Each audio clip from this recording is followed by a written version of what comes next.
The stagecoach dust hadn't even settled when Cole Whitmore saw her, the woman who would either save his life or destroy everything he'd built. He'd ordered a bride like he'd order cattle, expecting practicality and partnership. What stepped off that coach in a blue traveling dress was something far more dangerous: hope. But neither of them knew that the past she was running from would soon ride straight into Montana territory with guns drawn, demanding everything, including her. Comment below what city you're watching from so I can see how far this story travels.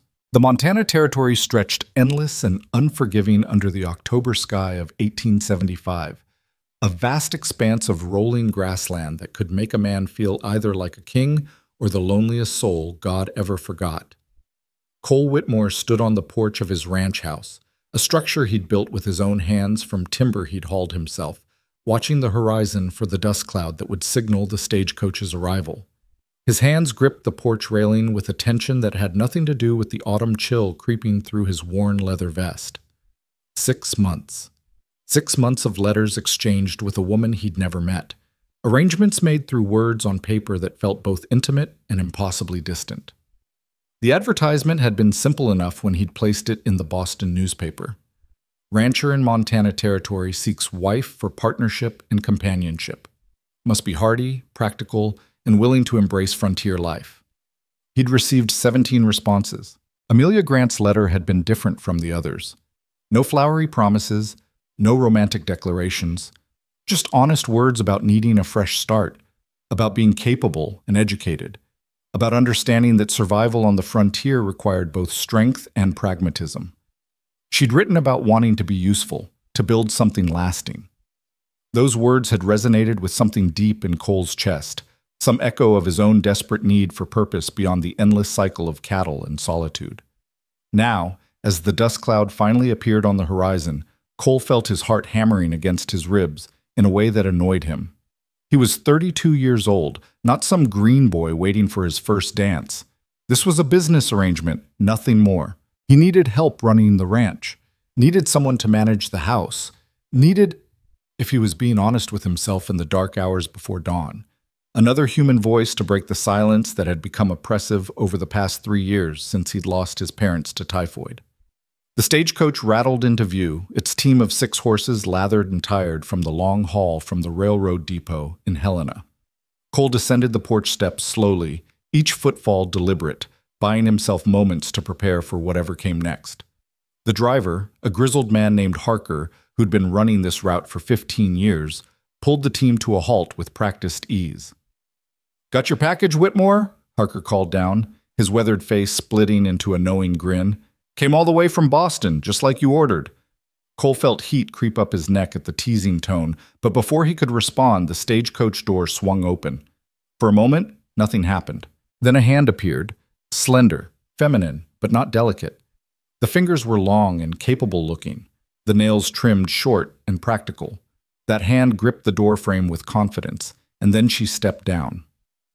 Amelia Grant was not what Cole had expected, though he couldn't have said exactly what he had been expecting. She was tall for a woman, perhaps 5 feet 7 inches, with a straight posture that spoke of self-assurance rather than rigid propriety.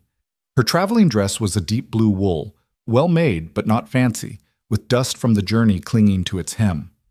Dark brown hair was pulled back in a simple knot at the nape of her neck, and when her eyes met his, Cole felt the air leave his lungs in a rush he wasn't prepared for. Those eyes were gray, the color of storm clouds over the mountains, and they assessed him with the same directness he'd sensed in her letters. No coy glances, no false modesty. She looked at him the way a woman might look at a horse she was considering buying. Thorough, intelligent, measuring. "Mr. Whitmore?" she said, her voice clear and steady despite the long journey. "I'm Amelia Grant." Cole found his voice, though it came out rougher than he'd intended. "Miss Grant, welcome to Montana." He gestured awkwardly toward the ranch house. "Welcome home, I suppose." Something flickered across her face at that word. Home. But it was gone too quickly for him to interpret. She nodded once, then turned back to the stagecoach as Harker began unloading her belongings. "Just the 2 trunks and the carpet bag," she told the driver. "Thank you for your assistance during the journey." Cole moved forward to help, grabbing the first trunk as Harker lowered it down. The weight surprised him. It was substantial, packed full of whatever a woman brought when she left her entire life behind to marry a stranger. As he set it on the ground, the leather straps gave way with a snap that had clearly been waiting to happen for miles. The trunk's contents spilled across the dirt in a tumble of fabric, and Cole froze, staring. Books. Not the novels or poetry collections he might have expected, but thick medical texts with worn spines and dog-eared pages. Gray's Anatomy. Principles of Surgery. A Practical Guide to Pharmacology. Underneath the books, wrapped in canvas, metal instruments glinted in the afternoon sun. Scalpels, forceps, surgical scissors, each nestled in custom-fitted compartments. "Oh, damn it all," Amelia muttered, dropping to her knees beside the spilled trunk with a speed that sent her skirts billowing. Her hands moved quickly, efficiently, gathering the scattered items with obvious familiarity. "Please be careful with those. The instruments are quite sharp and rather expensive." Cole knelt beside her, his mind racing. "These are medical supplies." "Yes." She didn't look at him, focused on repacking the trunk with meticulous care. "I should have mentioned that in my letters. I served as a physician's assistant in Boston for 6 years. I have extensive training in surgery, pharmacology, and general medicine." "You should have mentioned—" Cole stopped, shaking his head in disbelief. "That seems like rather important information, Miss Grant." Now she did look at him, and there was something defiant in her gaze. "Would it have changed your mind about bringing me here?" "I don't," Cole started, then realized he didn't know how to answer that question. Would it have changed his mind? He'd been looking for a wife, not a physician's assistant. But as he stared at the medical texts and surgical tools, he felt something shift in his understanding of what he'd actually found. In Montana Territory, where the nearest real doctor was 2 days' ride away in Helena, where one bad fever or infected wound could kill a man before help arrived, where women died in childbirth and children succumbed to illnesses that back east might have been treatable. In this harsh, unforgiving land, he'd brought home something far more valuable than a wife. He'd brought home hope. "No," Cole said finally, his voice quiet but certain. "No, it wouldn't have changed my mind, but it does change what I understand about you and what you might be able to do here." Amelia's shoulders relaxed slightly, tension he hadn't realized she was carrying easing from her frame. "I want to be clear, Mr. Whitmore. I came here for the reasons I stated in my letters. I need a fresh start, and I believe I can be useful as your wife. But I cannot abandon my medical knowledge. If people need help, I will provide it. That is not negotiable." The way she said it, firm, unapologetic, made Cole's respect for her rise several notches. "Miss Grant, there are families within a day's ride of here who've lost children to scarlet fever, men who've died from wounds that festered, women who've bled out bringing new life into the world. If you can help even one of them, you'll be worth more than all the cattle in Montana." Something in her expression softened at that, a hint of surprise quickly masked. "Then we understand each other." "I suppose we do." Cole stood, offering her his hand to help her up. When she took it, her grip was firm and warm through the leather of his work glove. "Though I think we have a lot more understanding to do. Your letters told me you were practical and capable. They didn't mention you were exceptional." A flush crept across her cheeks, the first sign of vulnerability he'd seen from her. "I'm not exceptional, Mr. Whitmore. I'm simply trained. There's a difference." "Call me Cole," he said, surprising himself with the offer. "If we're going to be married, we should probably use given names." "Cole, then." She tested the name, her lips forming the single syllable carefully. "And you should call me Amelia." "Amelia." The name felt right in his mouth, substantial and real. "Let me get these trunks inside, then we should probably discuss the arrangements." "The arrangements?" Amelia's voice was carefully neutral. "Yes. Your letter mentioned a separate bedroom." Cole felt heat creep up his neck again. "I did. I meant what I said in that letter. I'm not expecting, that is, I don't assume." He stopped, frustrated with his own awkwardness. "This is a marriage of convenience, Miss Amelia. I won't force anything you're not willing to give." She studied him for a long moment, those gray eyes searching his face for something. Whatever she found there must have satisfied her because she nodded once. "Thank you. That's good to know." Harker, who'd been watching this exchange with obvious amusement while unhitching his team, called out, "You two planning to stand there talking all day, or should I plan on making camp? I've got a schedule to keep." "We're done, Harker," Cole said, hefting the now secured trunk. "Thanks for bringing her safe." "Wasn't me doing the protecting," Harker said with a laugh. "This one's got spine. Pulled a knife on a drunk in a station house in Helena who got a bit too friendly. Cool as you please, didn't even raise her voice. Just made it real clear she'd geld him if he took another step." Cole's eyebrows rose as he looked at Amelia, who had the grace to look slightly embarrassed. "He was being inappropriate. I responded appropriately." "Remind me not to get on your bad side," Cole said, but he was grinning. The woman was full of surprises, and each one made him more curious about what he'd actually gotten himself into. They carried her belongings into the house, Cole trying to see his home through her eyes. It was a solid structure, 2 stories with 4 rooms upstairs and 3 down.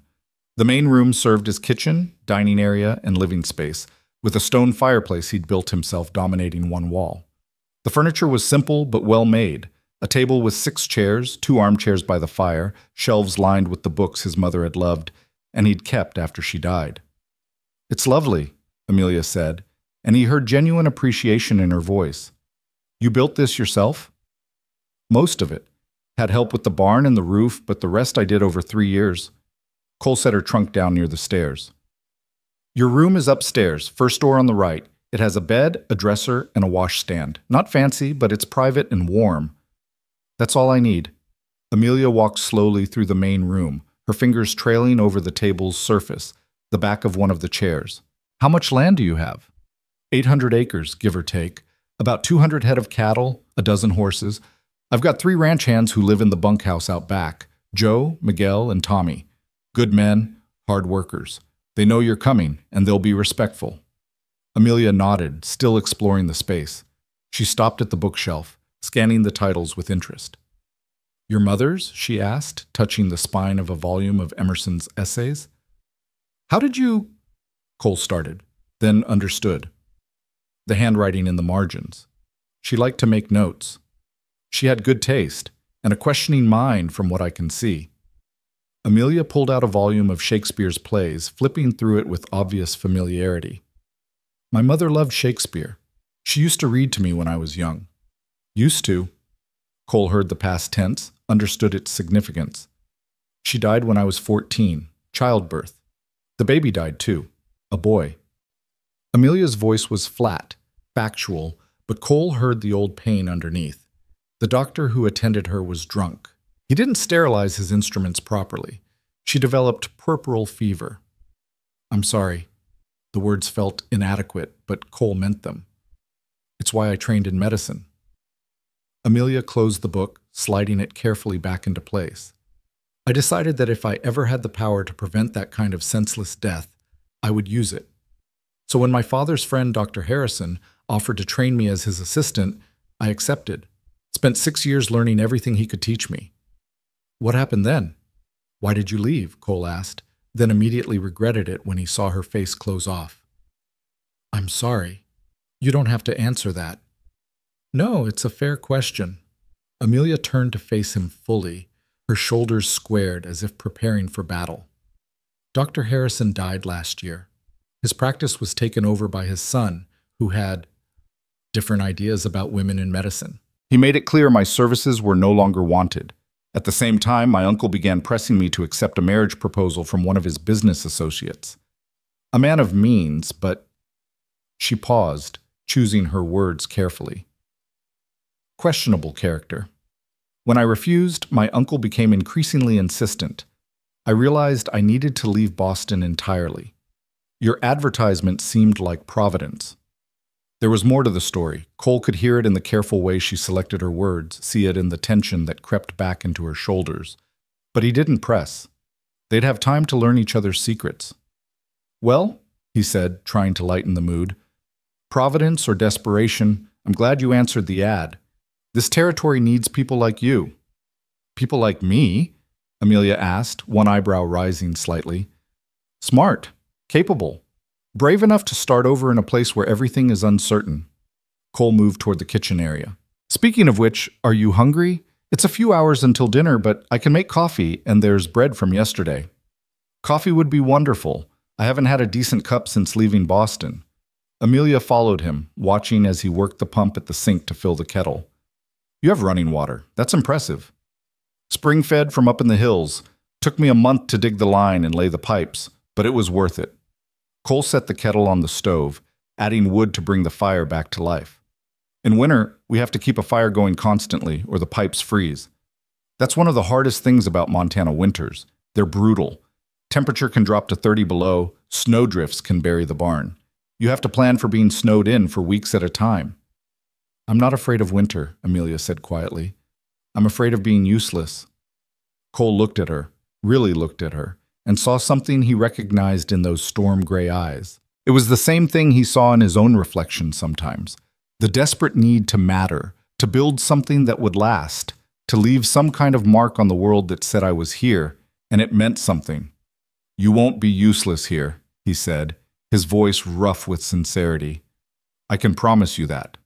The coffee boiled, and they sat at the table with mugs of the bitter brew and thick slices of bread with butter. For a while they didn't talk, just sat in companionable silence as the afternoon light slanted through the windows. Finally, Amelia spoke. We should discuss the practical arrangements. You mentioned in your letter that you'd arranged for a minister to come perform the ceremony. When should I expect that? Reverend Walsh will be here in 3 days.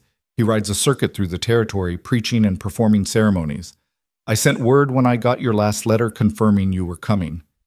Cole wrapped his hands around his mug, studying the dark liquid. But if you need more time, if you want to wait longer before we make it official, no! Amelia's response was immediate and firm. No, 3 days is fine. I came here to be your wife, Cole. Waiting won't change that. All right then. Cole nodded, trying to ignore the flutter of something in his chest that might have been anticipation or might have been terror. There's something else we should discuss. The ranch hands know you're coming, like I said, but the neighbors, there are 4 other families within riding distance. They'll want to meet you. News travels fast out here, and a new person is big news. I'd like to meet them, Amelia said, especially if they might need medical assistance. That's what I figured. Cole smiled slightly. Fair warning, they're going to be curious, probably nosy. Martha Henderson, who runs the ranch to the east with her husband Ben, is going to want to know everything about you. She means well, but she's got opinions about everything, and she's not shy about sharing them. I can handle curious neighbors. Amelia's lips quirked in what might have been amusement. I grew up in Boston society, remember? If I can survive tea parties with Brahmin matrons interrogating every aspect of my life, I can handle frontier ranchers. Cole laughed, surprised by the sound. When was the last time he'd laughed? You might be surprised. Martha Henderson makes Brahmin matrons look subtle. They talked for another hour as the afternoon faded toward evening, discussing the rhythms of ranch life, the work that needed doing, the challenges of the coming winter. Amelia asked intelligent questions about the livestock, the water rights, the relationships with neighboring ranches. Cole found himself explaining things he'd never had to put into words before, seeing his own life from a new angle through her queries. When the light began to fail, Cole showed her to her room upstairs. It was simple but clean, with a brass bed covered in quilts his mother had made, a sturdy dresser, and a washstand with a pitcher and basin. A window looked out over the eastern pastures, where the last light was painting the grass gold. I'll let you settle in, Cole said from the doorway. Dinner will be ready in about an hour. Nothing fancy, just stew and more bread. That sounds perfect. Amelia stood in the center of the room, her carpet bag in her hand, looking suddenly smaller and more vulnerable than she had all afternoon. Cole? Thank you. For being kind. For not making this harder than it has to be. Amelia. Cole waited until she looked at him. I know this is strange for both of us, but I meant what I said in my letters. I'm looking for a partner, not a servant. I want this to work. I'll do what I can to make sure it does. She nodded, and he thought he saw the sheen of tears in her eyes, though she blinked them away quickly. I want that too. Cole left her to unpack, heading back downstairs to start dinner. As he chopped vegetables and stirred the pot of stew simmering on the stove, he found his mind wandering back to the image of those medical books and surgical instruments spilling from her trunk. Who was this woman he'd brought to his ranch?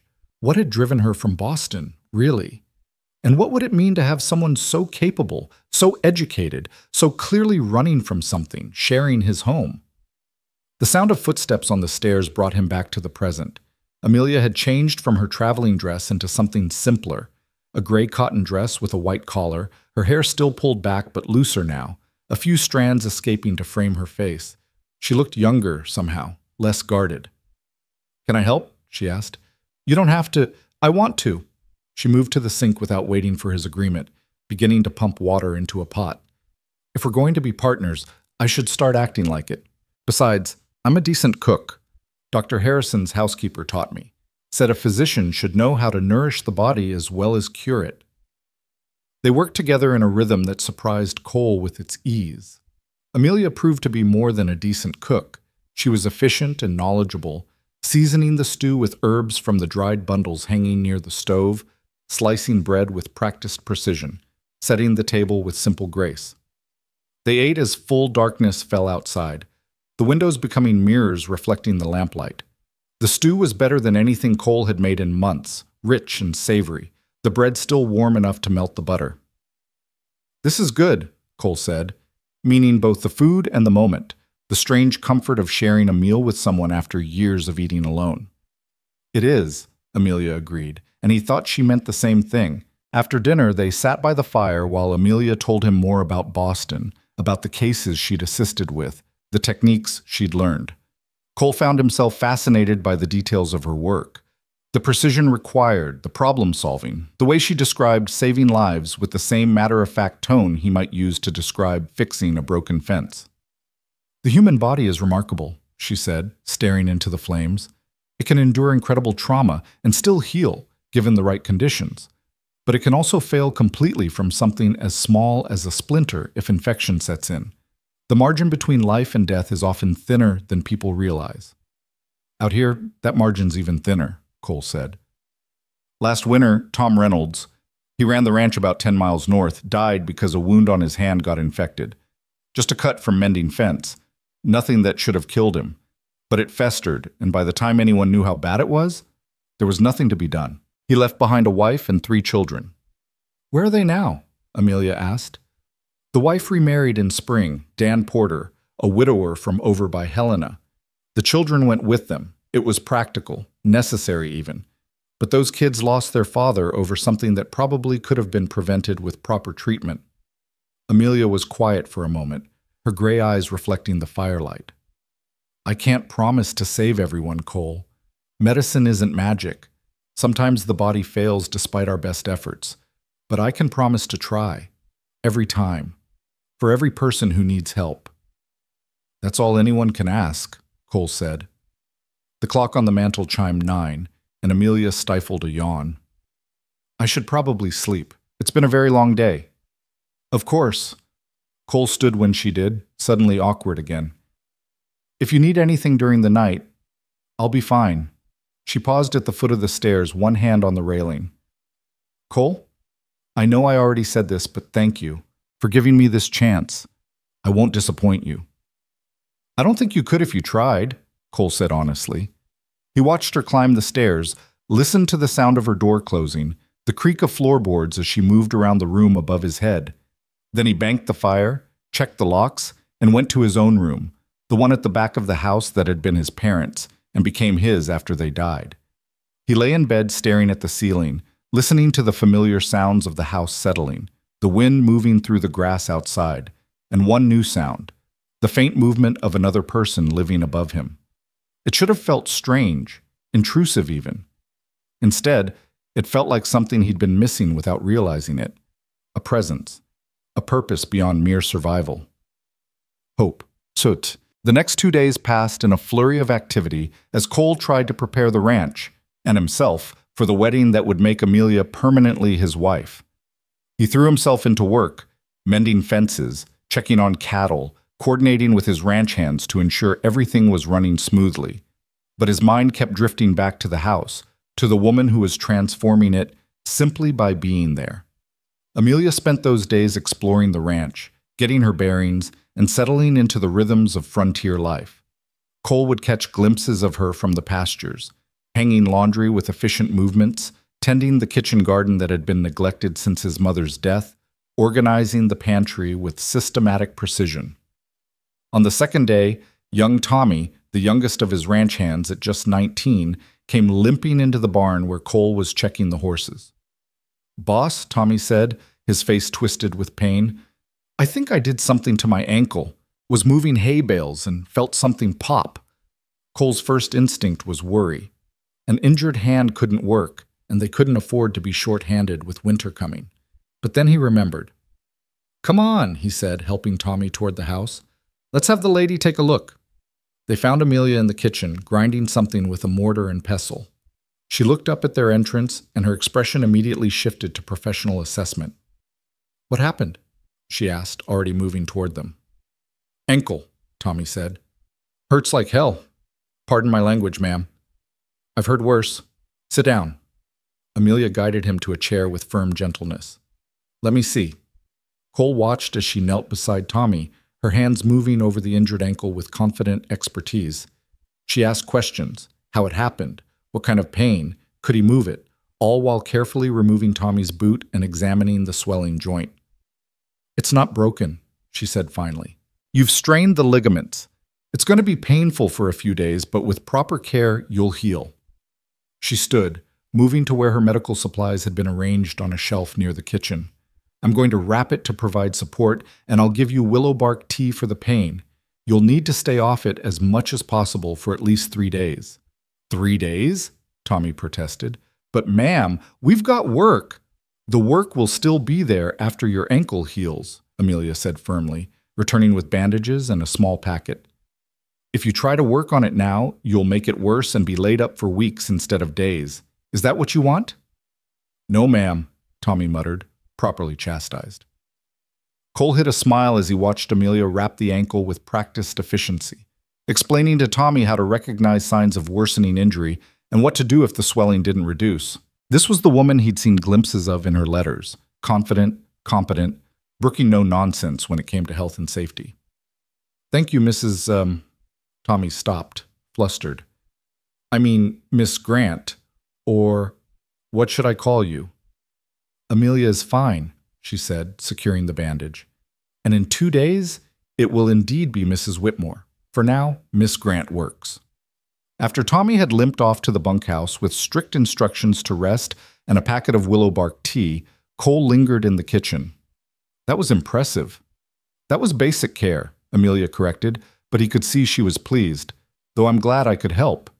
He seems like a good young man." "He is. They all are." Cole hesitated, then decided to voice what he'd been thinking.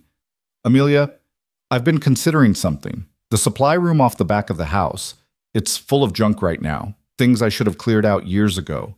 But it has a good window, a door to the outside, space for a table and shelves. If you wanted, we could turn it into a proper clinic, a place where people could come for treatment." Amelia's eyes widened. "You'd do that?" "Why wouldn't I? You have skills this whole territory needs. Seems foolish not to give you a proper place to use them." Cole moved toward the window, looking out over the ranch. "Word's going to spread quickly that we have someone with medical training here. People will come. They should have somewhere to go that's set up properly." "That's very generous." Amelia's voice was soft. "Most men wouldn't want their wives spending time treating strangers." "I'm not most men." Cole turned back to face her. "And you're not just my wife. You're a physician's assistant with 6 years of training. That matters. That should matter." Something in Amelia's expression shifted, a wall dropping away to reveal vulnerability underneath. "You have no idea what that means to me. To be seen as more than just a woman someone sent for." "You're more," Cole said simply. "I knew that the moment your trunk spilled open and I saw those medical books. And now that I've seen you work, I'm certain of it." They stood there for a moment, something unspoken hanging in the air between them. Respect, yes, but also the first fragile threads of something deeper. Then Amelia broke eye contact, clearing her throat. "I should start planning how to organize a clinic. I'll need to inventory my supplies, figure out what additional materials I'll need to order." "Make a list," Cole said. "Next supply run to Helena, we'll get whatever you need."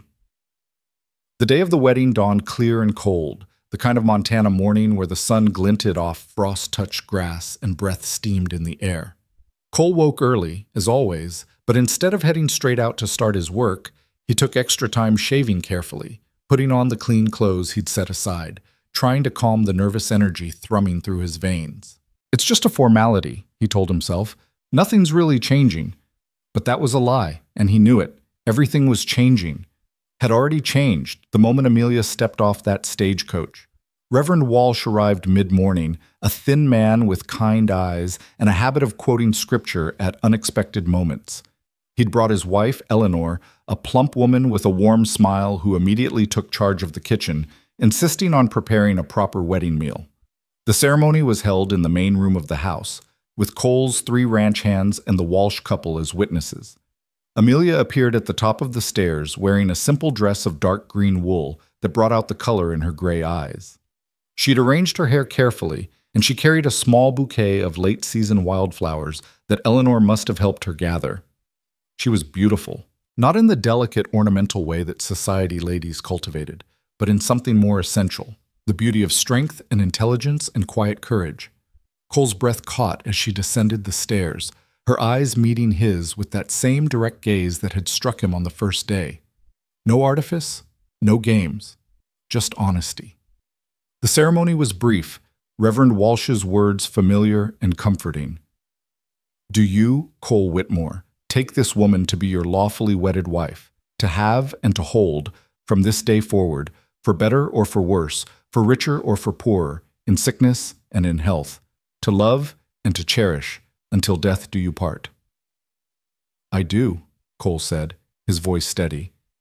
And do you, Amelia Grant, take this man to be your lawfully wedded husband, to have and to hold from this day forward, for better or for worse, for richer or for poorer, in sickness and in health, to love and to cherish, until death do you part?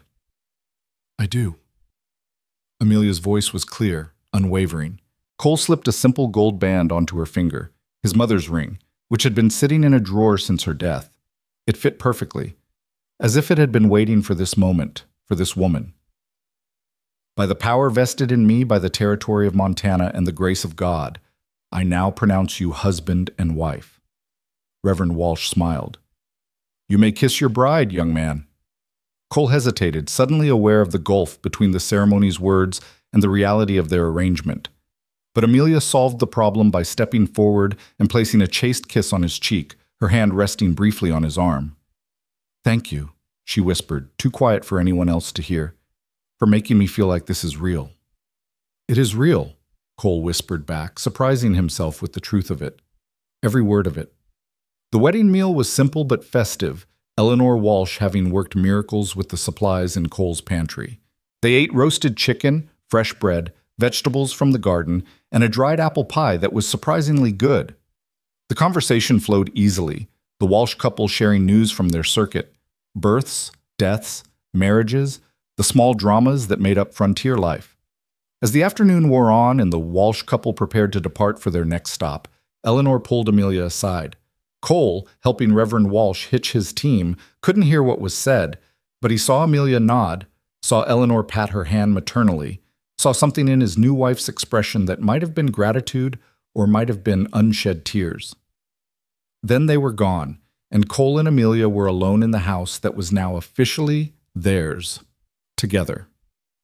Well, Amelia said, standing in the doorway watching the wagon disappear down the road, I suppose that makes it official.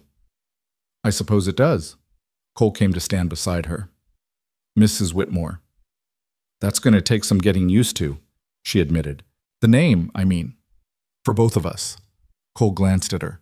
Do you want to keep using Grant for your medical work? Some women do that, keep their maiden names for professional purposes. Amelia considered this, her gray eyes thoughtful. No, I left Amelia Grant behind in Boston.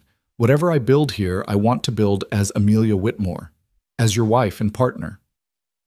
The words should have been simple, practical, but they lodged in Cole's chest with an unexpected weight, a significance he hadn't been prepared for.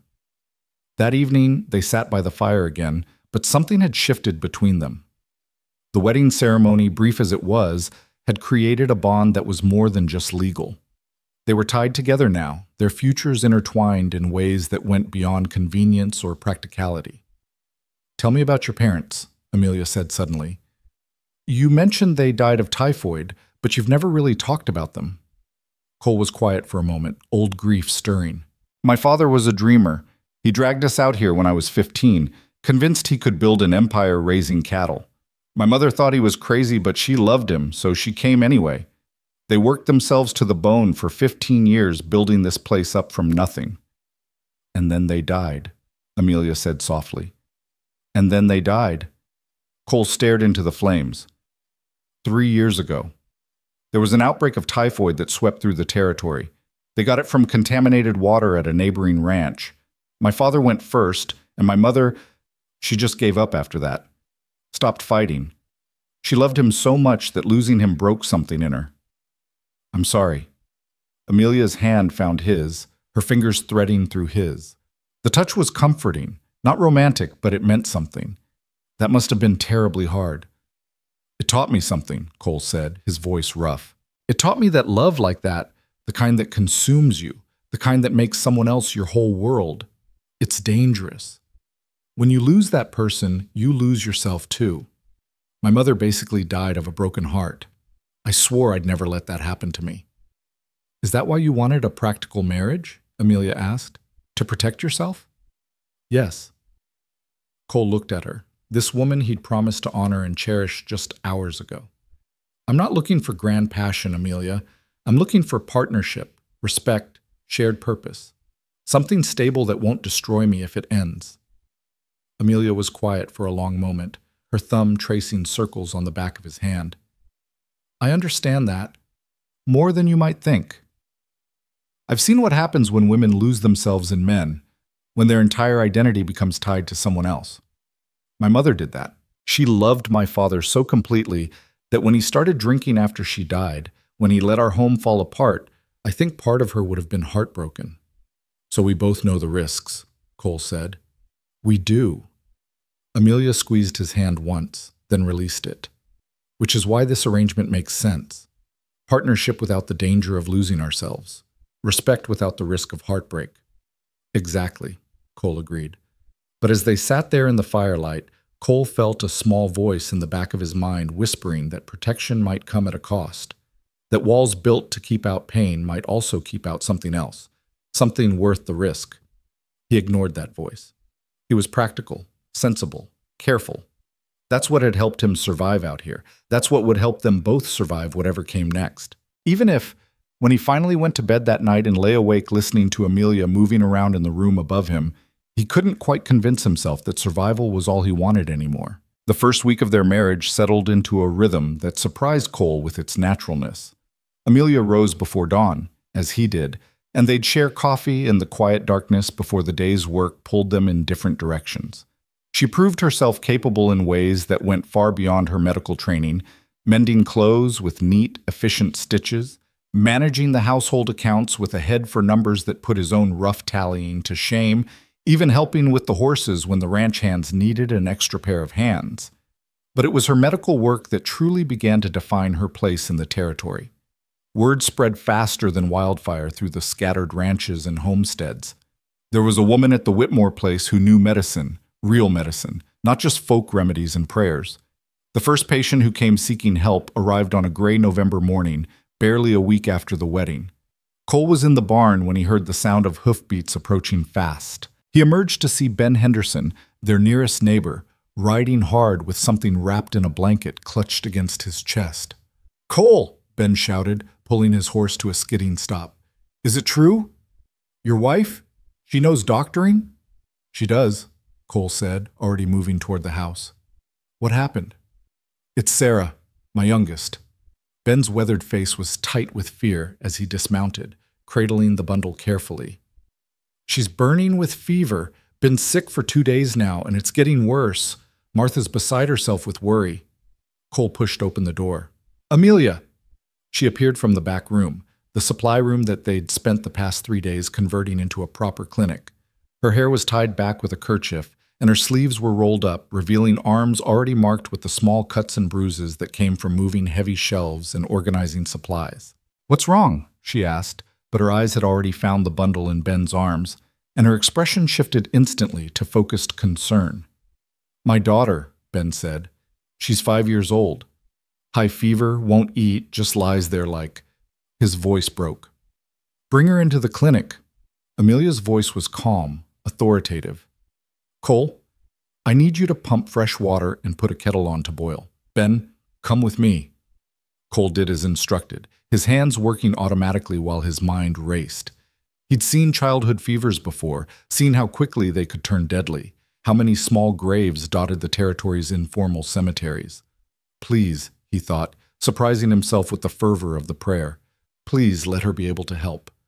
He brought the water to the clinic, finding Amelia bent over the examination table where little Sarah Henderson lay unwrapped from her blanket. The child's face was flushed, her breathing rapid and shallow. Amelia had one hand on Sarah's forehead, the other on her wrist, counting pulse beats while her eyes tracked the movement of the girl's chest. "How long has she had the fever?" Amelia asked, not looking up. "Started 2 nights ago," Ben said, wringing his hat in his hands. "Seemed like just a cold at first, but yesterday she got worse. This morning she wouldn't wake up properly, just sort of drifts in and out." Amelia nodded, her fingers moving to gently examine Sarah's neck, then carefully opening the child's mouth to look at her throat. "Has she been complaining of pain anywhere specific? Headache, stomach, throat?" "Her throat," Ben said. "Said it hurt to swallow yesterday." "I need more light," Amelia said. Cole immediately grabbed the lamp from the shelf, bringing it close. In the increased illumination, he saw Amelia's expression tighten as she examined Sarah's throat more carefully. "What is it?" Ben asked, fear making his voice sharp. "Her throat is badly inflamed with white patches on the tonsils. Combined with the high fever and lethargy, I believe she has a severe throat infection." Amelia straightened, her hands already moving to wash in the basin Cole had brought. "The good news is that I've seen this before and I know how to treat it. The bad news is that it's serious and she'll need careful nursing for the next several days." "Whatever it takes," Ben said immediately. "Just tell me what to do." "First, we need to bring down the fever." Amelia moved to her medical supplies, pulling out packets and bottles with practiced efficiency. "I'm going to make a solution of willow bark and feverfew to reduce the fever. We'll also need to keep her body cool with damp cloths. The throat infection requires careful treatment. I'll prepare a gargle solution of salt water and sage, and I have a tincture of echinacea that should help fight the infection." Cole watched as she worked, mixing compounds with precise measurements, explaining each step to Ben in clear, simple terms. There was no hesitation in her movements, no uncertainty. This was a woman who knew exactly what she was doing. "Ben, Amelia said as she prepared a dose of fever reducer. "I need you to tell Martha to prepare a room where Sarah can be kept quiet and cool. She'll need someone with her at all times for the next 3 days at least. The fever will likely get worse before it gets better, but if we're vigilant, she should recover fully." 3 days, Ben repeated. "Should I— Would you be willing to come stay with us? To watch over her?" Amelia glanced at Cole, a question in her eyes. He nodded immediately. "Whatever's needed." "I'll come," Amelia said. "Let me gather my supplies and I'll ride back with you. Cole, can you saddle my horse?" "Already on it," Cole said, heading for the barn. 20 minutes later, he watched Amelia ride off with Ben Henderson, her medical bag secured behind her saddle, her posture straight and confident despite the difficult task ahead. Cole stood in the yard long after they disappeared from view, feeling a strange mixture of pride and concern. She'd been his wife for barely a week, and already she was riding off to save lives. Amelia returned 3 days later at sunset, exhausted but triumphant. Cole saw her coming from the south pasture and immediately rode to meet her. She looked worn, dark circles under her eyes, her dress rumpled, her hair escaping from its pins. But when she saw him, she smiled. "Sarah?" Cole asked as they rode side by side back to the house. "Fever broke this morning. She's weak but eating, and the throat infection is resolving. She'll recover fully." Amelia's voice was hoarse with tiredness, but satisfied. "Martha Henderson is a good nurse. She followed every instruction precisely. That made all the difference. You did it, Cole said, something warm expanding in his chest. You saved her life. I treated her illness, Amelia corrected, but he could see the pleasure in her expression. But yes, she would likely have died without intervention. The infection was severe. Back at the house, Cole insisted Amelia rest while he prepared dinner. She protested weakly but gave in when he pointed out that she looked ready to collapse. He made a simple meal of soup and bread, bringing it to her by the fire where she'd fallen asleep in one of the armchairs. Amelia, he said softly, touching her shoulder, you need to eat. She woke slowly, blinking up at him with confused gray eyes before memory returned. I fell asleep. I'm sorry. Don't apologize. Cole handed her the bowl. You've been up for 3 days straight. I'm surprised you made it home before collapsing. They ate in comfortable silence, the fire crackling, the house warm and peaceful. When Amelia had finished, she set the bowl aside and looked at him with an expression he couldn't quite read. Thank you, she said quietly, for supporting what I did, for not questioning my need to go or suggesting I should stay here instead. Not every man would have done that. Not every man would be lucky enough to be married to someone who can do what you did. Cole met her eyes. I meant what I said before, Amelia. Your skills matter. They should be used. I'm not going to stand in the way of that. Something shifted in her expression, vulnerability mixed with gratitude. I think we might actually make this work, this partnership of ours. I think we might, Cole agreed. As November deepened into December, their partnership did indeed begin to work in ways that surprised them both. Amelia saw patients several times a week, mostly minor injuries and illnesses, but each case reinforced her value to the community.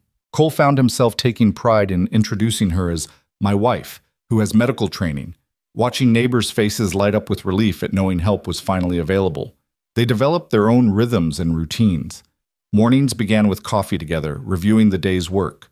Amelia would update Cole on her patients, and he'd share information about the ranch operations. They'd discovered they both enjoyed discussion and debate, arguing good-naturedly over dinner about everything from politics to philosophy, their conversations ranging far beyond the practical concerns of frontier life. It was during one of these evening discussions that Cole first realized how much he'd come to depend on her presence. They were sitting by the fire, as had become their custom, discussing a book they'd both read, one of his mother's favorites that Amelia had discovered on the shelf.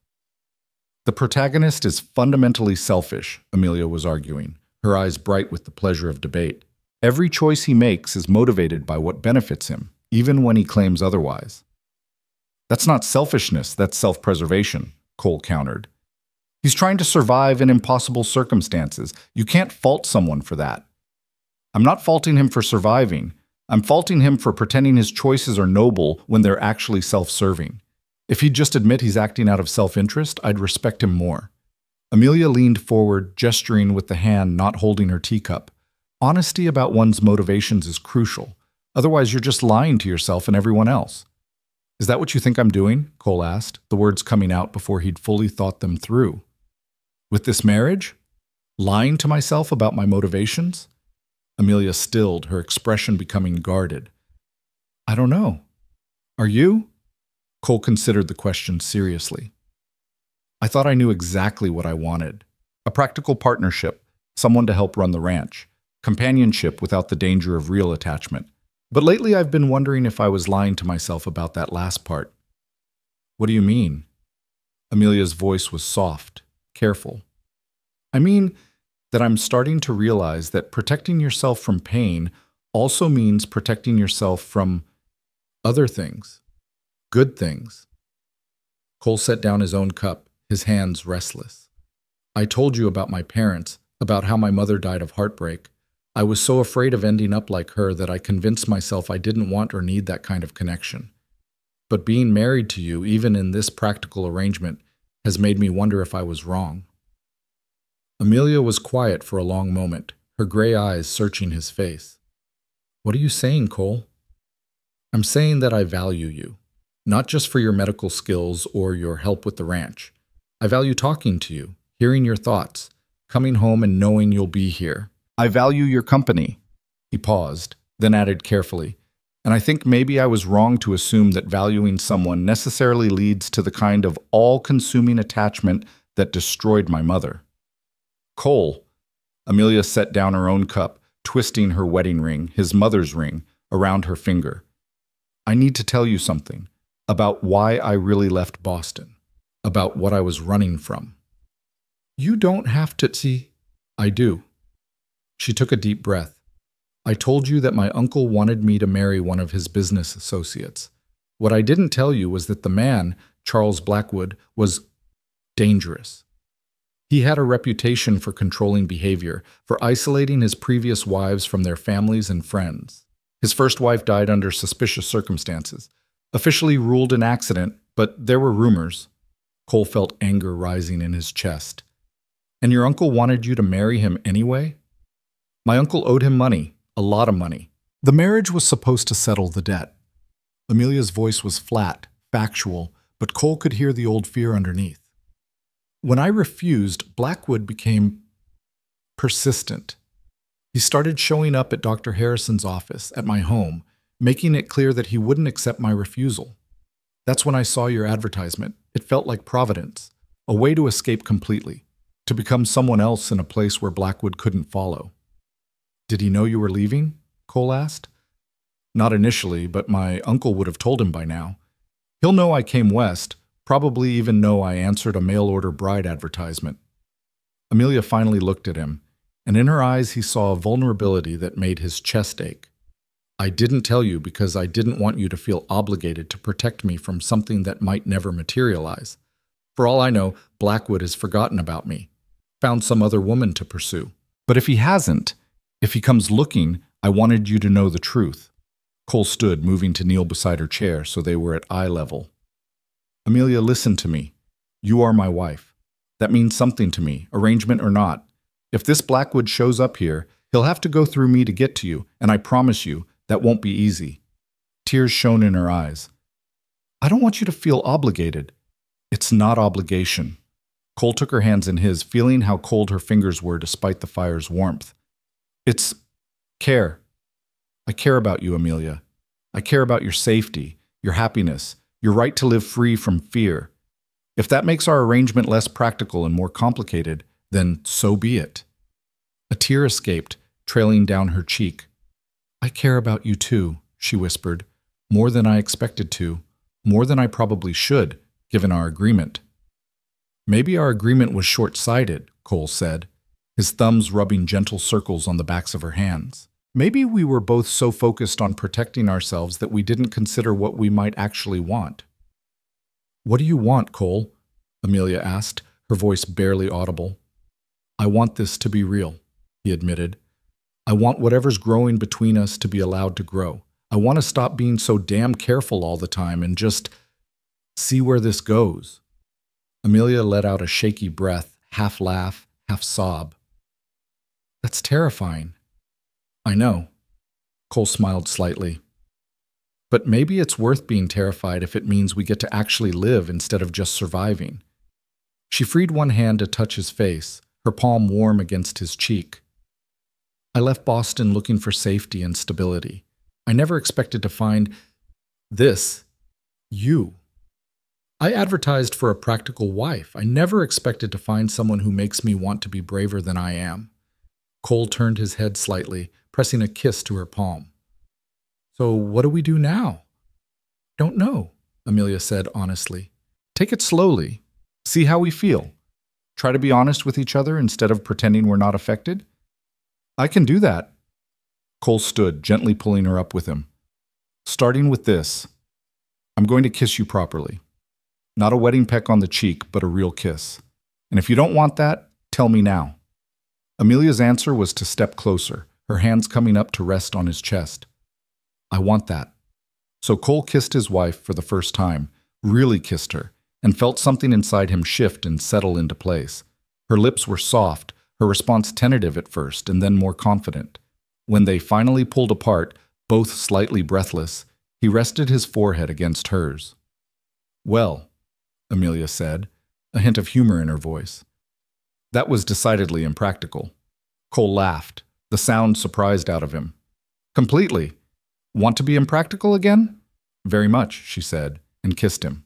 December brought the first serious snowfall, transforming the Montana landscape into something both beautiful and treacherous.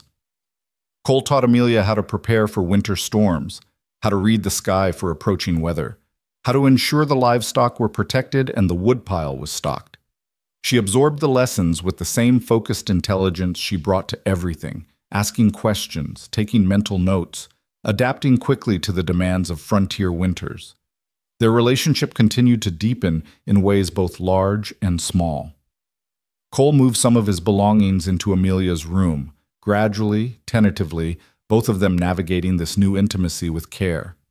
They were still learning each other, still discovering what it meant to be not just partners, but lovers, not just practical companions, but people genuinely invested in each other's happiness. One bitter cold evening in mid-December, they were preparing to settle in for the night when they heard desperate pounding on the door. Cole grabbed his rifle by reflex, moving to answer while Amelia hung back, alert and ready. He opened the door to find Miguel, one of his ranch hands, supporting another man. A stranger Cole had never seen before, half frozen and barely conscious.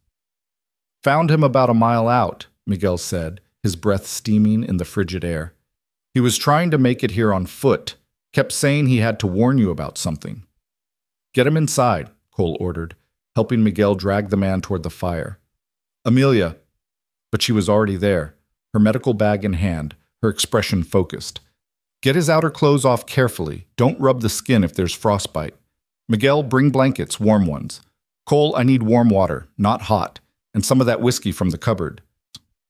They worked together to treat the stranger, a man perhaps in his 40s, with a weathered face and ice in his beard.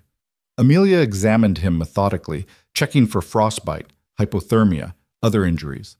Cole watched her work, marveling again at her competence, the way she could shift instantly from wife to physician.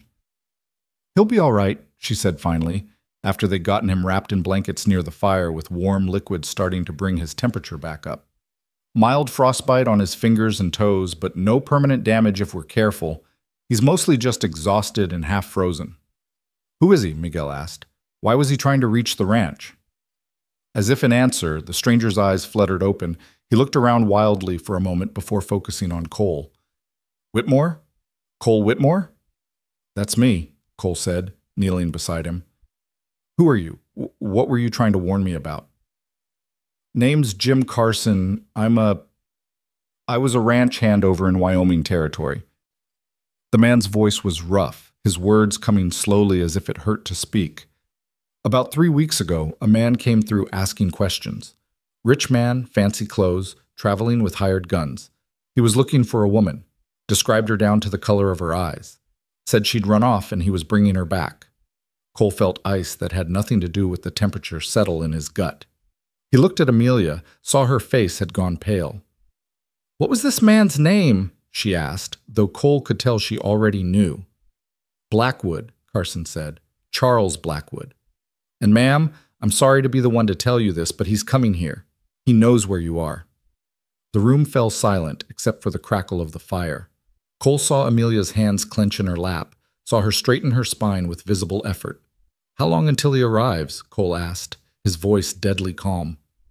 "That's why I rode so hard, tried to make it through the storm," Carson said. "I overheard him saying he'd be leaving Wyoming in a week, heading this way. That was 2 weeks ago. Given the snow in the distance, I'd say you have maybe 3-4 days before he shows up." "Why warn us?" Amelia asked quietly. "You don't know me. Why risk yourself?" Carson's expression hardened. "Because I saw what happened to his first wife back when I worked a ranch near their place in Philadelphia. Saw the bruises she tried to hide, heard the way he talked to her. When she died, I didn't believe it was an accident.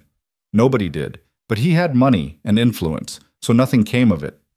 He looked directly at Amelia. "When I heard him talking about tracking you down, heard the way he spoke about you like you were property. He meant to reclaim. I knew I had to warn you. Nobody deserves that." "Thank you," Amelia said, her voice thick with emotion. "Thank you for risking yourself for a stranger." "What do we do?" Miguel asked, looking between Cole and Amelia. "Do we run? Try to get ahead of him?" "We don't run," Cole said flatly. "This is our home, our land. If Blackwood wants to come here and make trouble, He'll find out what happens to men who threaten what's mine. Cole, Amelia started. No. He turned to her, taking her hands in his. You are my wife, Amelia. By law, by choice, by every measure that matters. Blackwood has no claim on you, no right to pursue you, and I'll be damned if I let him intimidate you or make you feel unsafe in your own home. He's dangerous, she said, fear evident in her eyes. He has money, hired guns, and I have every neighboring rancher within a day's ride who'll stand with us if we ask. Cole's jaw set stubbornly. We're not running, Amelia. We're standing our ground. He's right, Miguel said quietly. This territory, we look after our own. Word goes out that someone's threatening Mrs. Whitmore. Every able man around will come armed and ready. Amelia looked between them, tears shining in her eyes. I never wanted to bring this trouble to you, any of you. You didn't bring trouble, Cole said firmly. Blackwood brought trouble. You brought healing, help, hope.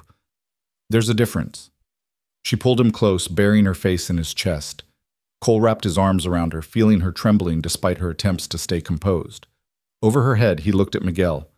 Tomorrow morning, soon as it's light, I want you to ride to the Henderson place, then the Porter Ranch, the McLaren spread, every neighbor we have. Tell them what's coming. Tell them we need everyone who can hold a rifle to be ready. And me? Amelia asked, her voice muffled against his shirt. You prepare the clinic, Cole said. Because if Blackwood brings hired guns looking for a fight, there's going to be wounded that need treatment, including, if he's stupid enough to push this, Blackwood himself. She pulled back to look at him, something fierce in her expression now mixing with the fear. I'll be ready. The next 3 days were a flurry of preparation. Carson, once he'd recovered enough to move, proved invaluable. He knew Blackwood's methods, his habits, the kind of men he hired. He helped Cole and the ranch hands fortify the property, reinforcing the barn doors, setting up defensive positions, planning sight lines and escape routes. Meanwhile, neighbors began arriving in response to Miguel's summons. Ben Henderson came with 3 grown sons, all carrying rifles. Dan Porter brought 2 ranch hands and his wife Maggie, who insisted on staying to help Amelia with medical preparations. The McLaren family, the Johnsons, the Reeves. By the end of the second day, there were nearly 20 armed men camped around the Whitmore Ranch, ready to defend it. I had no idea, Amelia said, looking out at the gathering from the clinic window. I didn't realize how many people would come. You've treated half their families, Martha Henderson said, helping organize medical supplies. You set Tom McLaren's broken leg so well he walks without a limp. You saved my Sarah's life. You helped deliver Maggie Porter's baby when it was coming breech. Did you think people would forget that? I was just doing what any physician would do, Amelia protested. Any physician would charge fees most folks out here can't afford, Martha said bluntly. You've asked for nothing but supplies, and half the time you don't even ask for that. People remember kindness, Amelia. They remember when someone helps without expectation of return. That's why they're here. Cole found Amelia that evening in the clinic, sitting at her work table with her head in her hands. He closed the door quietly behind him. Hey, he said softly. You all right? I'm terrified, she admitted without looking up. I'm terrified that people are going to get hurt because of me.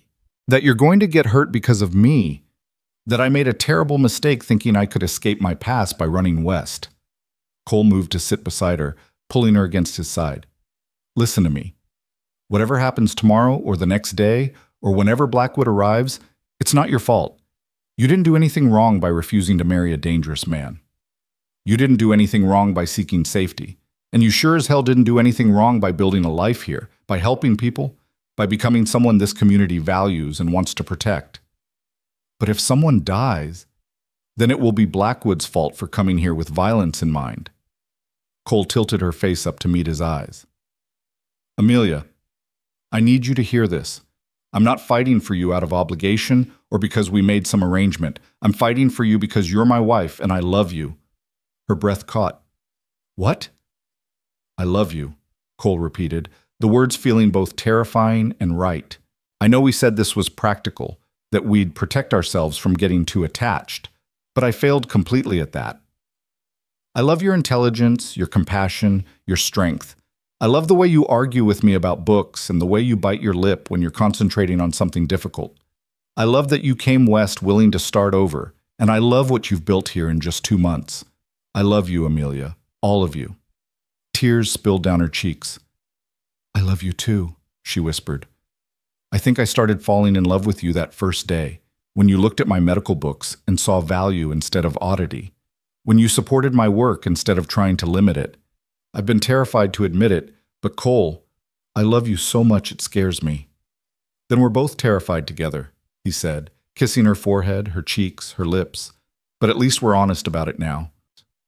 They held each other as darkness fell outside, knowing that tomorrow might bring violence and danger, but facing it together with truth between them instead of carefully maintained distance. On the afternoon of the third day, a rider came fast from the east, young Tommy, who'd volunteered to watch the approach road from a distant ridge. "They're coming!" he shouted, pulling his horse to a sliding stop in the yard. 6 men on horseback, maybe 2 miles out. The one in front is dressed fancy, riding like he owns the territory.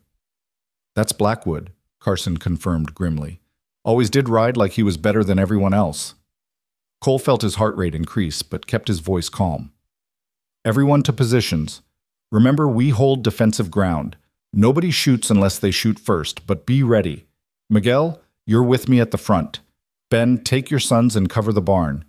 Dan, the east approach. Keep communication lines open." He turned to Amelia, who stood in the clinic doorway with her medical bag ready. "Stay inside. Don't come out no matter what you hear unless someone's wounded and needs treatment." "Cole," she started. "Please," he said, gripping her shoulders. "Please stay safe. I just told you I love you. I'd really like the chance to tell you that again tomorrow." She kissed him hard, desperately. "You better survive this, Cole Whitmore, because I'm not done with you yet." Then she was gone, back into the clinic, and Cole was moving to the front of the house where he could see the approach road. Around him, neighbors took up positions. Men who'd answered the call to defend one of their own, rifles ready but held low, non-threatening but prepared. The riders appeared in the distance, silhouetted against the winter sky. 6 men, as Tommy had said, riding with purpose. As they drew closer, Cole could make out details. 5 men dressed in the rough gear of hired guns, hard-faced and alert. And at the front, Charles Blackwood. He was exactly as Carson had described, fancy-dressed even for travel, sitting his horse with the arrogant posture of someone who'd never faced real consequences for his actions. When he was perhaps 50 yards out, he pulled his mount to a stop, surveying the scene with obvious displeasure. "Well," Blackwood said, his voice carrying clearly in the cold air, "quite the welcoming party. Tell me, which of you rustics is Cole Whitmore?" "I am," Cole said, stepping forward but staying behind the porch railing. "And you're trespassing on my land." "Your land?" Blackwood's smile was cold. "How quaint. I'm Charles Blackwood, from Philadelphia. I believe you have something that belongs to me." "I don't have anything that belongs to you," Cole said flatly. "So I suggest you turn around and ride back the way you came." "I'm talking about Amelia Grant," Blackwood said, his tone sharpening. "She came here under false pretenses, running from obligations in Boston. I'm here to bring her home." "Amelia Whitmore," Cole corrected with emphasis, "is my wife. She has no obligations to you or anyone else in Boston, and she is home." Blackwood's expression darkened. "Your wife. How convenient. Tell me, did she mention that her uncle owes me a substantial sum? That marriage to me was the agreed-upon settlement?" "I don't care what her uncle agreed to. Amelia made her own choice, and she chose to marry me." Cole's hand rested casually near his holstered pistol. "Now, I've been polite, Blackwood, but my patience is running out. Leave. Now." "I don't think you understand who you're dealing with," Blackwood said, his voice going cold. "I have resources, connections, influence. I will make your life hell if you don't turn her over." "See, that's where you made your mistake," Cole said. "You're threatening me on my own land, in front of my neighbors and friends. You might have influence in Philadelphia, but out here, you're just another man who thinks money gives him the right to do whatever he wants." "Is that so?" Blackwood gestured to his hired guns. "I brought 5 armed men. I count perhaps 20 of you. Those aren't good odds for you, Whitmore." "You might want to count again." Ben Henderson called from his position by the barn. "And consider that every man here knows this land, knows how to shoot, and has a personal reason to be here. Your hired guns? They're just doing a job. We're protecting family." Blackwood's jaw tightened with anger. "Amelia," he shouted toward the house, "I know you can hear me. Come out here and we can settle this without violence. I'm willing to be reasonable." For a long moment, nothing happened. Then the clinic door opened and Amelia stepped out, her spine straight, her chin raised. Cole wanted to order her back inside, but knew better. This was her fight too, her choice to make. "Mr. Blackwood," she said, her voice cold and clear, "I am not now, nor have I ever been, your property or your obligation. My uncle had no right to promise me to you. I refused your proposal repeatedly in Boston, and I am refusing you again now. I am married to Cole Whitmore. This is my home, and you need to leave." "Amelia, be reasonable," Blackwood started. "No." She cut him off, stepping to the porch rail beside Cole. "You be reasonable. I don't want you. I never wanted you. I heard the rumors about your first wife, Mr. Blackwood. I saw the way you tried to control my movements, my associations, my life before I'd even agreed to marry you. I know exactly what kind of man you are. So hear me clearly. I would rather die on this frontier than live one day as your wife." Blackwood's face flushed with rage. "You ungrateful! You think you can talk to me this way? You think this cowboy and his rustic friends can protect you from me?" "I think," Cole said quietly, "that you're about 5 seconds from finding out exactly what we're willing to do to protect our own. Last chance, Blackwood. Right away." Instead of responding, Blackwood made a fatal mistake. His hand moved toward his coat, reaching for what must have been a weapon. Instantly, every rifle in the yard rose, trained on him and his men. "Don't," Cole said, his voice deadly. "Don't make me kill you on my own front porch." Blackwood froze, finally seeming to understand that he'd miscalculated badly. His hired guns, seeing themselves surrounded and outmatched, made no move to help him. One of them even raised his hand slowly away from his weapons. "We don't want trouble," that hired gun said carefully. "We were told this was a simple retrieval job. Nobody said anything about a fight." "Smart man," Ben Henderson called. You other 4 as smart as your friend?" 3 more of the hired guns raised their hands. The 5th, younger and more foolish than the others, made a grab for his pistol. He never cleared leather. 3 shots rang out simultaneously, Cole's, Ben's, and Miguel's, and the young man fell from his horse with a cry, clutching his arm and shoulder. "Non-fatal shots," Cole noted with grim satisfaction. "Warning shots."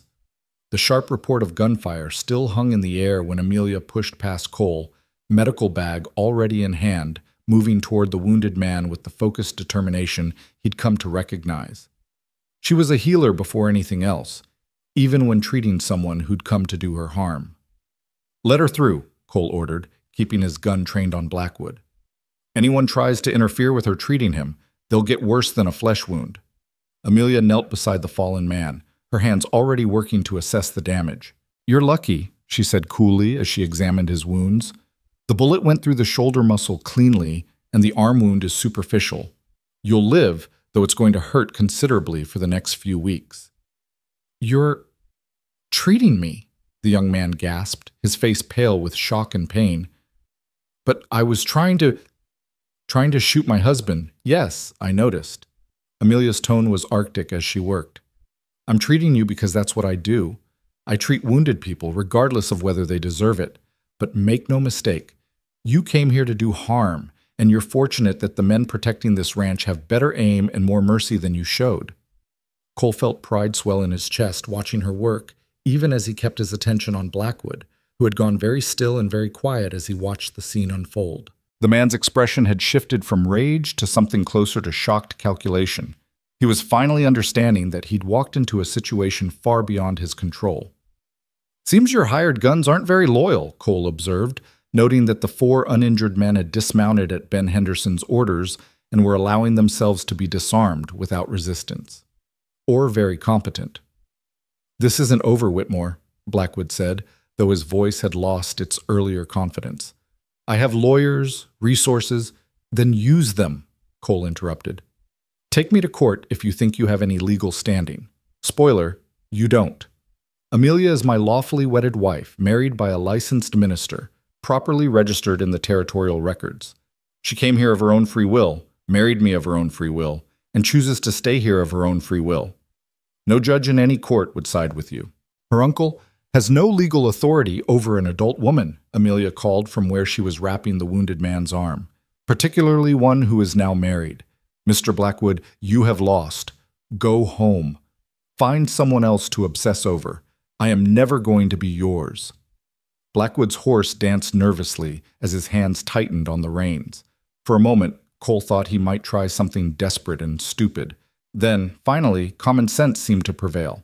The man wasn't brave when faced with genuine resistance. He was a bully, and bullies folded when confronted with real courage. This isn't over, Blackwood repeated, but the threat rang hollow. Actually, it is, Cole said. But to make sure you understand that, here's what's going to happen.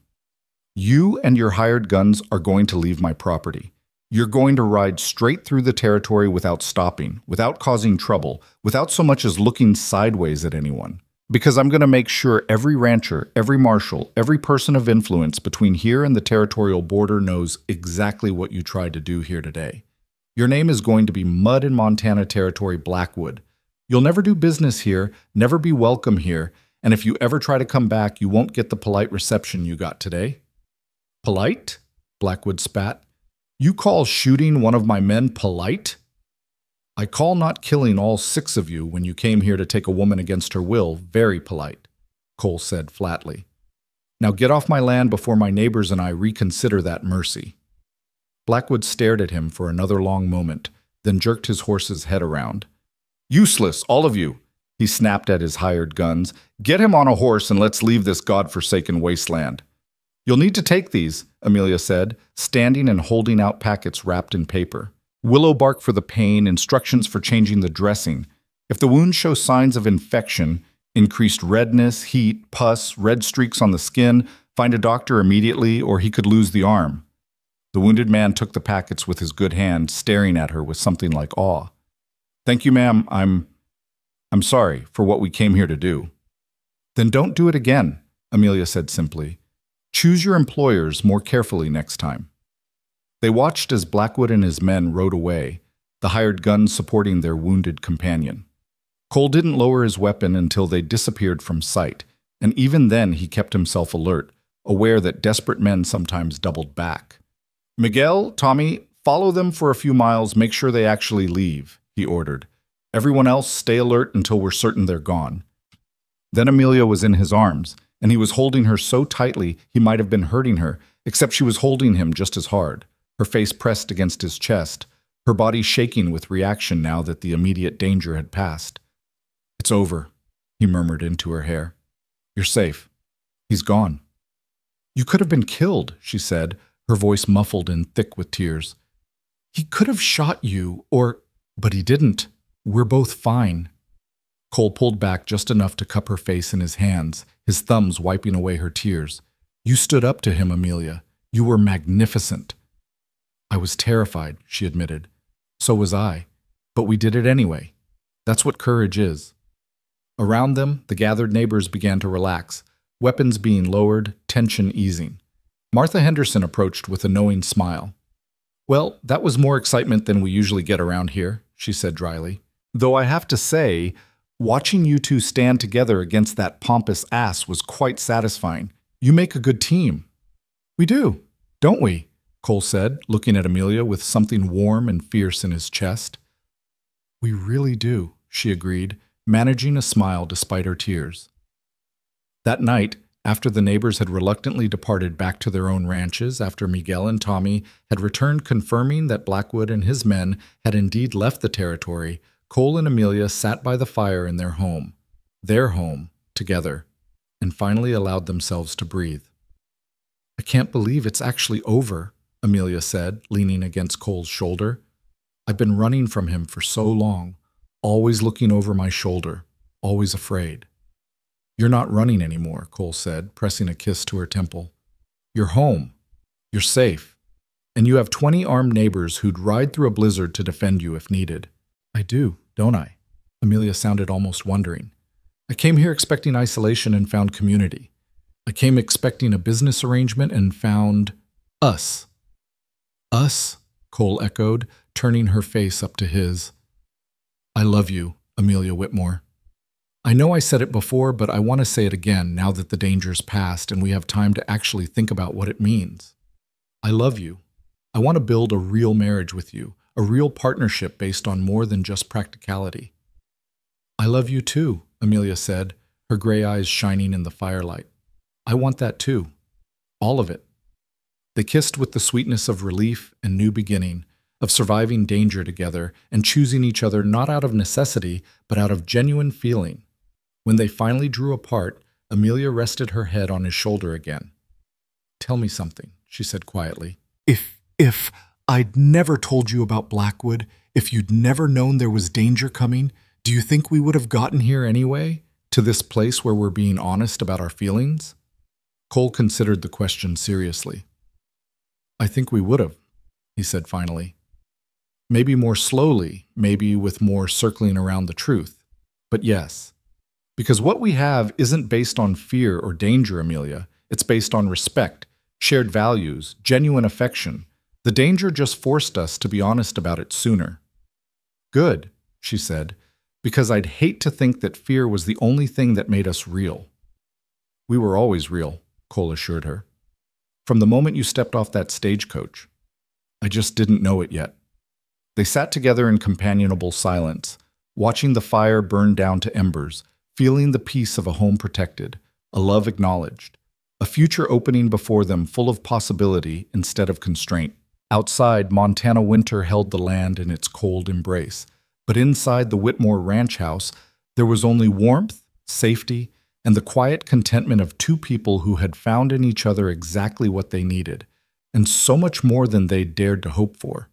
The practical arrangement had become something far more valuable, a real partnership built on trust, respect, and love. And whatever challenges the frontier threw at them next, they would face them together. The weeks following Blackwood's departure settled into a rhythm that felt almost too peaceful after the tension that had preceded it. January brought bitter cold that locked the territory in ice and snow, but inside the Whitmore ranch house, there was warmth that had nothing to do with the constantly burning fire. Cole and Amelia moved through their days with the easy synchronization of partners who were learning to anticipate each other's needs, their marriage deepening in ways both obvious and subtle. Amelia's medical practice expanded despite the harsh winter. Word had spread not just about her skills, but about her courage in standing up to Blackwood, and people respected strength as much as they valued healing. Women came to her with questions they'd never dared ask before, seeking knowledge about their own bodies, about preventing pregnancy or ensuring it, about the mysteries of health that frontier life made so precarious. Men came with old injuries that had healed badly, asking if anything could be done, and often Amelia found ways to ease pain that had been suffered in silence for years. Cole watched his wife flourish in her work and felt something swell in his chest that might have been pride or might have been love, so intense it bordered on pain. She was extraordinary, and somehow, impossibly, she had chosen him. She had chosen this life, this harsh and beautiful territory, this ranch that was slowly becoming not just his legacy, but theirs together. On a particularly brutal morning in late January, Cole woke before dawn to the sound of someone pounding urgently on the door. He was out of bed instantly, careful not to wake Amelia as he grabbed his pants and shirt, though she stirred anyway, trained by months of emergency calls to wake at the first sign of need. "What is it?" she asked, her voice thick with sleep. "Don't know yet. Stay warm. I'll check." Cole descended the stairs quickly, rifle in hand by habit, though he doubted anyone threatening would announce themselves by knocking. He opened the door to find Dan Porter, his face gray with worry despite the cold that should have brought color to his cheeks. "Cole, thank God," Dan said, his breath coming in gasps as if he'd run the whole way instead of riding. "It's Maggie. The baby, something's wrong. She's bleeding, and the pain is worse than when she delivered little Thomas. Mrs. Henderson is with her, but Martha sent me to fetch Amelia. She says if anyone can help, it's your wife." Cole didn't waste time with questions. "I'll get her. You warm yourself by the fire and catch your breath. We'll ride back with you." Upstairs, Amelia was already dressing, having heard enough through the floorboards to understand the urgency. "Maggie Porter?" she asked, pulling on her warmest clothes with practiced speed. "Bleeding and in pain. Martha's with her but wants you there." Cole helped her with her coat, his hands lingering on her shoulders for just a moment. "Are you ready for a ride in this cold?" "I'm ready for whatever's needed," Amelia said, already moving toward her medical supplies. She packed her bag with swift efficiency, her hands selecting instruments and medicines with the sureness of long practice. Postpartum hemorrhaging, possibly, or retained placental fragments. Either way, we need to move fast. They rode through darkness that was barely touched by the gray light of approaching dawn, the cold so intense it burned in Cole's lungs with each breath. Amelia rode beside him without complaint, her focus entirely on the woman who needed her help. Cole had never loved her more than in that moment, watching her push through dangerous cold to save a life, asking nothing for herself. The Porter Ranch was smaller than the Whitmore spread, the house a simple two-room cabin that felt crowded with Dan's 3 children from his first marriage, baby Thomas, and now Martha Henderson hovering over Maggie's bed.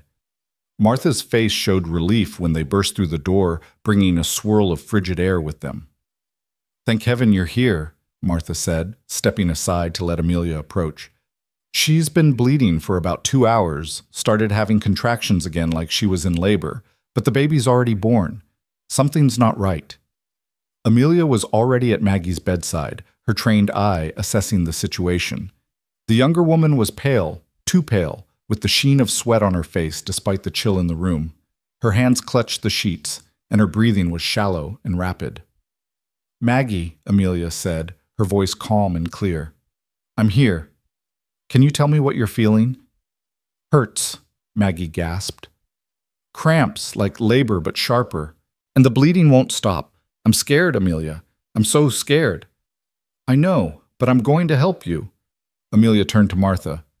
"I need hot water, clean cloths, and more light. Cole, I need you and Dan to take the children outside or to the other room. This isn't something they should see."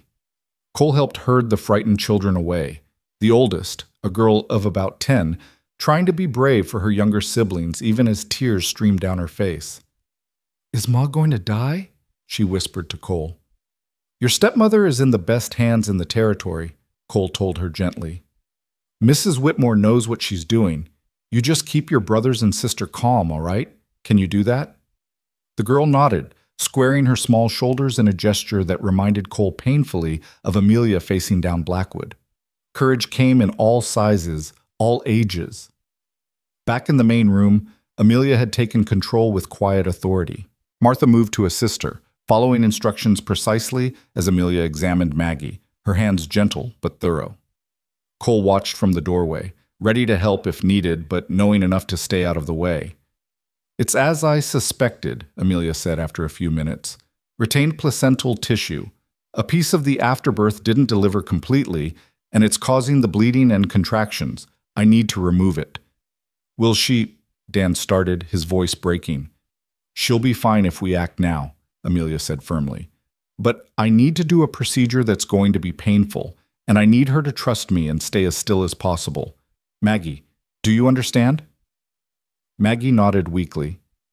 "Do whatever you need to do. Just please don't let me die. My babies need me." "You're not going to die," Amelia said with such certainty that everyone in the room believed her.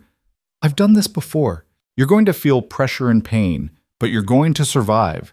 And in a few days you'll be back to mothering those children like nothing happened. Martha, I need you to hold her hand and talk to her. Keep her focused on your voice. Dan, you might want to wait outside for this." "I'm staying," Dan said stubbornly. "She's my wife." "Then stay by her head, hold her other hand, and do not interfere with what I'm doing no matter what you hear or see. Understood?" Amelia's tone brooked no argument. What followed was some of the longest minutes of Cole's life. He remained in the doorway, watching his wife work with steady hands and absolute focus, murmuring reassurance to Maggie even as she did what was necessary to save the woman's life. Maggie cried out several times, the pain clearly intense, but Martha and Dan held her steady, and Amelia never wavered. Finally, after what felt like hours but was probably less than 10 minutes, Amelia stepped back, relief evident in her posture. I've got it. The tissue is out. The bleeding should slow significantly now. Maggie, you did beautifully. You're so brave. Maggie was crying, whether from relief or residual pain or both. Is it over? Is it really over? The dangerous part is over, Amelia confirmed, already cleaning her instruments with methodical care. You're going to need bed rest for at least a week, possibly 2. No getting up except to use the chamber pot, and even then I want someone helping you. You need to rebuild your strength and let your body heal, but you're going to recover fully. Thank you, Dan said, his voice thick with emotion. Thank you for saving her. I don't have words for what you just did. You don't need words. Just make sure she follows my instructions. Amelia turned to Martha. Can you stay for a few days? Help with the children and make sure Maggie rests? Of course, Martha said immediately. Ben can manage without me for a bit. These children need looking after, and Maggie needs watching. Cole stepped forward as Amelia began packing up her supplies, her hands trembling slightly now that the crisis had passed. He knew that shake. It was the aftermath of intense focus, the body's delayed reaction to stress. He took the bag from her gently. You should sit down for a moment, he said quietly. I'm fine, Amelia insisted, but she let him guide her to a chair anyway. Dan brought them both coffee, strong and hot, and they sat in the porter's small kitchen while Martha settled Maggie and got the children back to bed. The sky outside was lightening to gray, morning coming late in the depths of winter. That was incredible, Dan said, looking at Amelia with something like awe. I've seen doctors before, back east before we came here. None of them worked with the kind of confidence you just showed. Where did you learn to do that? Dr. Harrison, the physician I trained under, believed in teaching by doing, Amelia said, wrapping her cold hands around the warm cup. He said you couldn't truly learn medicine from books alone. You had to touch, feel, see, smell, use all your senses to understand what was happening in the body. So he let me assist with procedures most physicians would never let a woman near. I'm grateful for that training now. It's the difference between knowing something in theory and knowing it in practice. Well, I'm grateful you had that training, Dan said fervently. You saved Maggie's life. There's no question about that. If you hadn't been here, if you hadn't known what to do, he couldn't finish the sentence, emotion choking his words. But I was here, and I did know, Amelia said gently. That's what matters. They stayed for another hour, making sure Maggie was stable and resting comfortably, giving Martha detailed instructions for the coming days. By the time they rode back toward home, the sun was fully up, glinting off snow that was so bright it hurt to look at directly. You saved her life, Cole said as they rode, needing to voice what Dan had already said. If you hadn't known what to do, Maggie would have bled to death. Probably, Amelia agreed, her voice tired but satisfied. Retained placental tissue is one of the most common causes of postpartum death. Most women out here don't have access to anyone who knows how to handle it. They just bleed until they die, leaving their children motherless. But not Maggie. Not on your watch. Cole reached over, taking her gloved hand in his. You're saving this territory, Amelia. One life at a time, you're making a difference that's going to ripple out for generations. Those children will grow up with their mother. They'll tell their own children someday about the woman who saved her. You're building something important here. Amelia was quiet for a moment, then said softly, I never thought I'd find purpose like this. In Boston, I was Dr. Harrison's assistant. I helped, but I was always in his shadow, always limited by what society said was appropriate for a woman. Here, I'm just needed. People don't care that I'm a woman. They care that I can help them. It's liberating in a way I never expected. You're not just needed, Cole said, squeezing her hand. You're valued. There's a difference. They reached home to find Miguel waiting with news that made Cole's chest tighten with concern. Boss, we've got a problem. Found tracks this morning up in the north pasture. Looks like wolves took down one of the cattle. Cole swore under his breath. Wolves were a constant threat in Montana winters, but they usually stayed higher in the mountains where prey was more plentiful. If they were coming down to the ranch, it meant the winter was even harder than he'd thought. How many in the pack? He asked. Hard to tell from the tracks, but I'd guess at least 6, maybe more. Miguel's expression was grim. They'll be back, boss. Once they know the cattle are easy prey, they'll keep coming. Then we'll have to hunt them before they decimate the herd. Cole looked at Amelia, seeing exhaustion in every line of her body.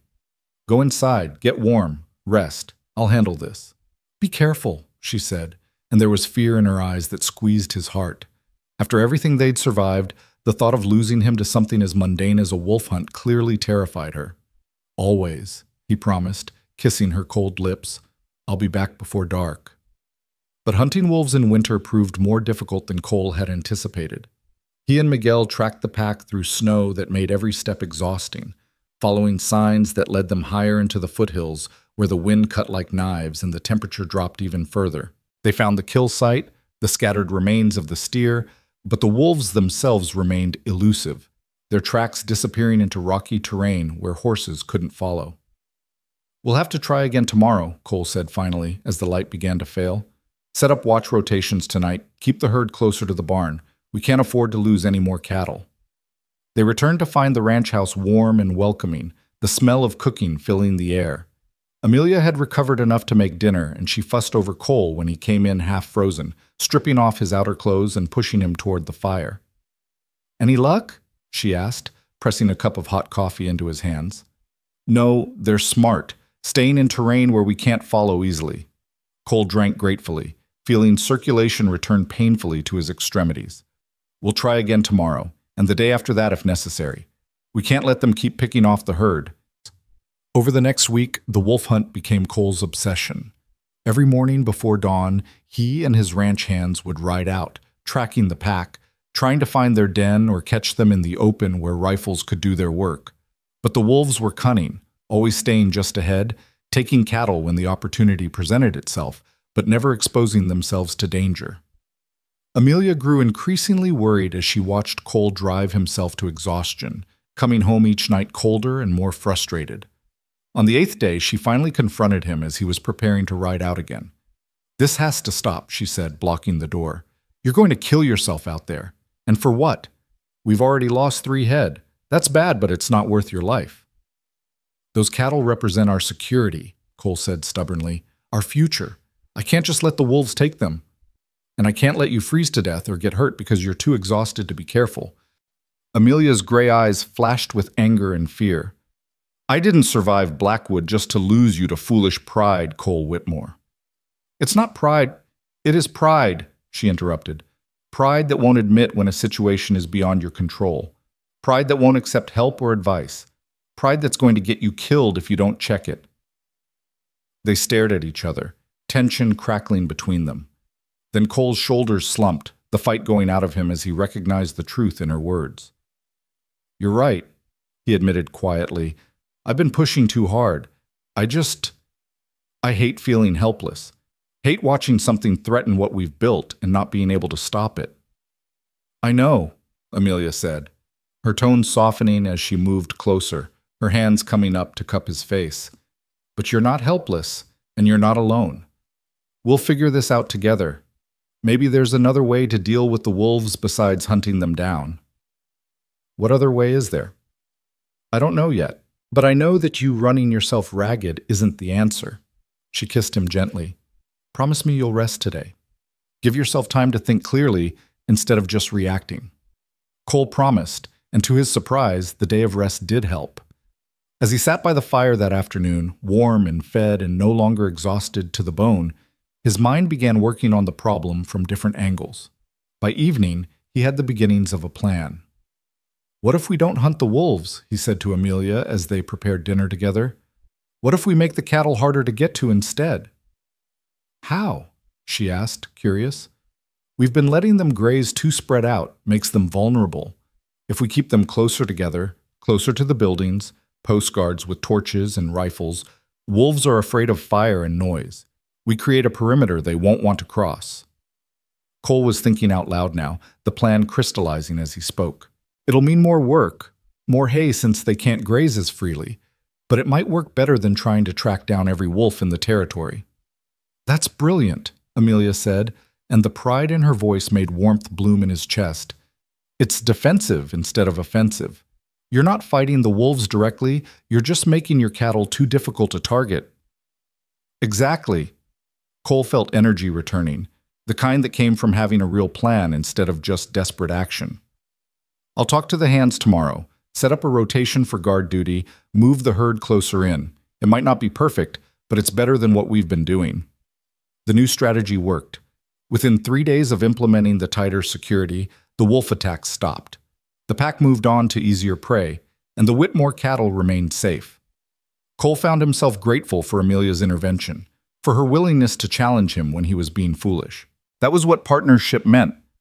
Being willing to tell each other hard truths, to pull each other back from the edge when pride or fear or desperation threatened to lead them astray.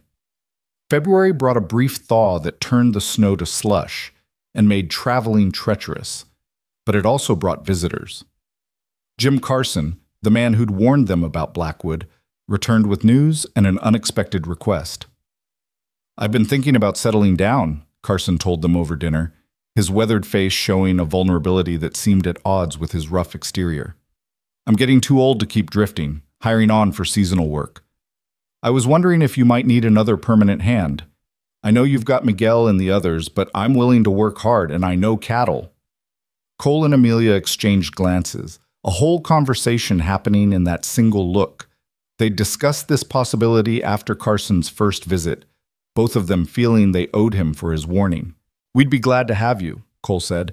"The bunkhouse has room, pay is fair, and the work is steady. You proved yourself when you rode through that storm to warn us. That counts for a lot." Relief washed over Carson's face, making him look years younger. "Thank you. I won't let you down." "There's one condition," Amelia added. "That cough you're trying to hide, I want to examine it. You sound like you might have bronchitis, and if it's not treated properly, it could turn into something worse." Carson looked sheepish. "You don't miss much, do you, Mrs. Whitmore?" "I'm trained to notice these things," she said dryly. "After dinner, you're coming to the clinic. No arguments." Carson's bronchitis was indeed serious, requiring treatment and rest that would have been impossible if he'd still been drifting between jobs.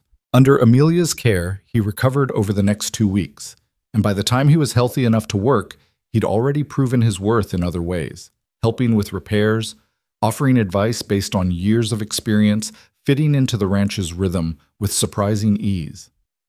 "He's good with the horses," Cole observed one evening, watching Carson work with a mare that had been skittish since they'd acquired her. "Patient, gentle, that's a rare quality."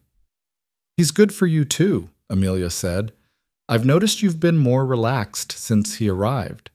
I think you needed someone with experience you could consult with, someone who's seen enough of the world to offer perspective." Cole considered this. "Maybe. I've been doing this mostly alone since my parents died. Having another experienced rancher to talk things through with does help. Makes me feel less like I'm making it up as I go." "You're doing far better than just making it up," Amelia assured him. "You've built something solid here, Cole. Something that's going to last." As winter began its slow retreat toward spring, the Whitmore Ranch settled into a new configuration. Cole's small operation had grown, not just in physical resources, but in the people who made it function. Miguel, Tommy, Joe, and now Carson formed a crew that worked well together, each man bringing different strengths to the collective effort. Amelia's medical practice had become an established part of the territory's infrastructure, with patients traveling from increasingly far distances to seek her care. But it was the quiet moments that Cole treasured most. Evenings by the fire with Amelia reading aloud while he mended tack, her voice bringing characters and stories to life in the warm lamplight. Mornings waking to find her curled against him, her dark hair spread across his chest, her breathing soft and even.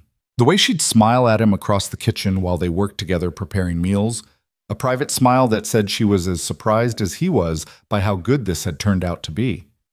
They were building something together, not just a ranch or a medical practice, but a life, a real marriage based on mutual respect, genuine affection, and a partnership that made them both stronger than they'd been alone. In early March, Martha Henderson rode over with news that made both Cole and Amelia go still with mixed emotions. "There's talk in Helena," Martha said, accepting the coffee Amelia offered. "Someone's been asking questions about you two, specifically about Amelia's medical work." Cole felt his protective instincts surge immediately. "What kind of questions? Who's asking?" "Now don't go getting that look," Martha said. "It's nothing bad. Seems a territorial official has heard about Amelia's skills and wants to know if she'd be willing to work with the Territorial Health Board. They're trying to establish better medical services throughout Montana, and they're looking for qualified people who understand frontier conditions. Amelia sat down slowly, her expression stunned. The Territorial Health Board wants to work with me? That's what I heard. They're sending a representative to meet with you next week. Martha's eyes twinkled. Seems you've made quite a reputation for yourself, my dear. People talk, word spreads. The territorial government is finally realizing that out here, we can't afford to be picky about whether our medical professionals are men or women. We just need people who know what they're doing. This is incredible, Cole said, looking at his wife with pride that felt like it might burst out of his chest. Amelia, do you understand what this means? Official recognition, possibly funding for supplies, connection to other medical professionals. It means legitimacy, Amelia said softly, and Cole heard the emotion in her voice. It means I'm not just the rancher's wife who knows some medicine. It means my work is being recognized as valuable in its own right. It always has been valuable, Martha said firmly. But yes, official recognition matters. It'll make your work easier, give you access to resources you don't have now. You should be proud, Amelia. You've accomplished something remarkable in just a few months. After Martha left, Cole found Amelia in the clinic, staring at her medical books as if seeing them anew. He came up behind her, wrapping his arms around her waist and resting his chin on her shoulder. You're going to say yes, aren't you? He asked, to working with the Territorial Health Board? Do you want me to? She asked, leaning back against him. What I want is for you to do what makes you happy, Cole said. But if you're asking my opinion, yes, I think you should say yes. This is an opportunity to expand your impact, to help more people, to be part of building something bigger than just one clinic on one ranch. You'd be foolish to pass it up. Even if it means I'm busier, even if it means sometimes I'll have to travel to Helena or other settlements for meetings? Even then, Cole turned her in his arms so he could see her face. I married a physician's assistant with medical skills this territory desperately needs. I'd be a hypocrite if I tried to limit how you use those skills just to keep you close to home. Besides, I'm secure enough in our marriage to handle you being away sometimes. Amelia kissed him, soft and sweet. Have I mentioned lately that I love you? Not in at least 3 hours, Cole teased. I was starting to wonder. I love you, she said, more seriously now. I love that you support my work even when it's inconvenient. I love that you see me as more than just your wife. I love the life we're building together. I love you too, Cole said. All of you. The healer, the partner, the woman who argues with me about books and makes me think about things I never considered before. You've made my life bigger, Amelia. Better.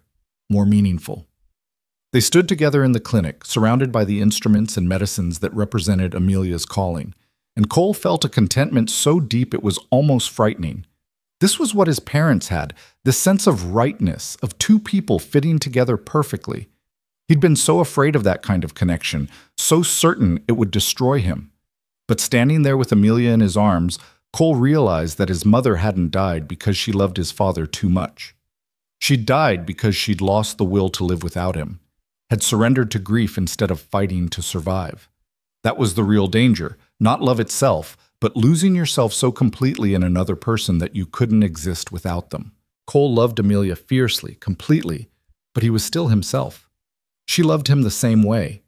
Their love didn't diminish them. It enhanced them, made them both more capable, more confident, more willing to take risks and embrace challenges.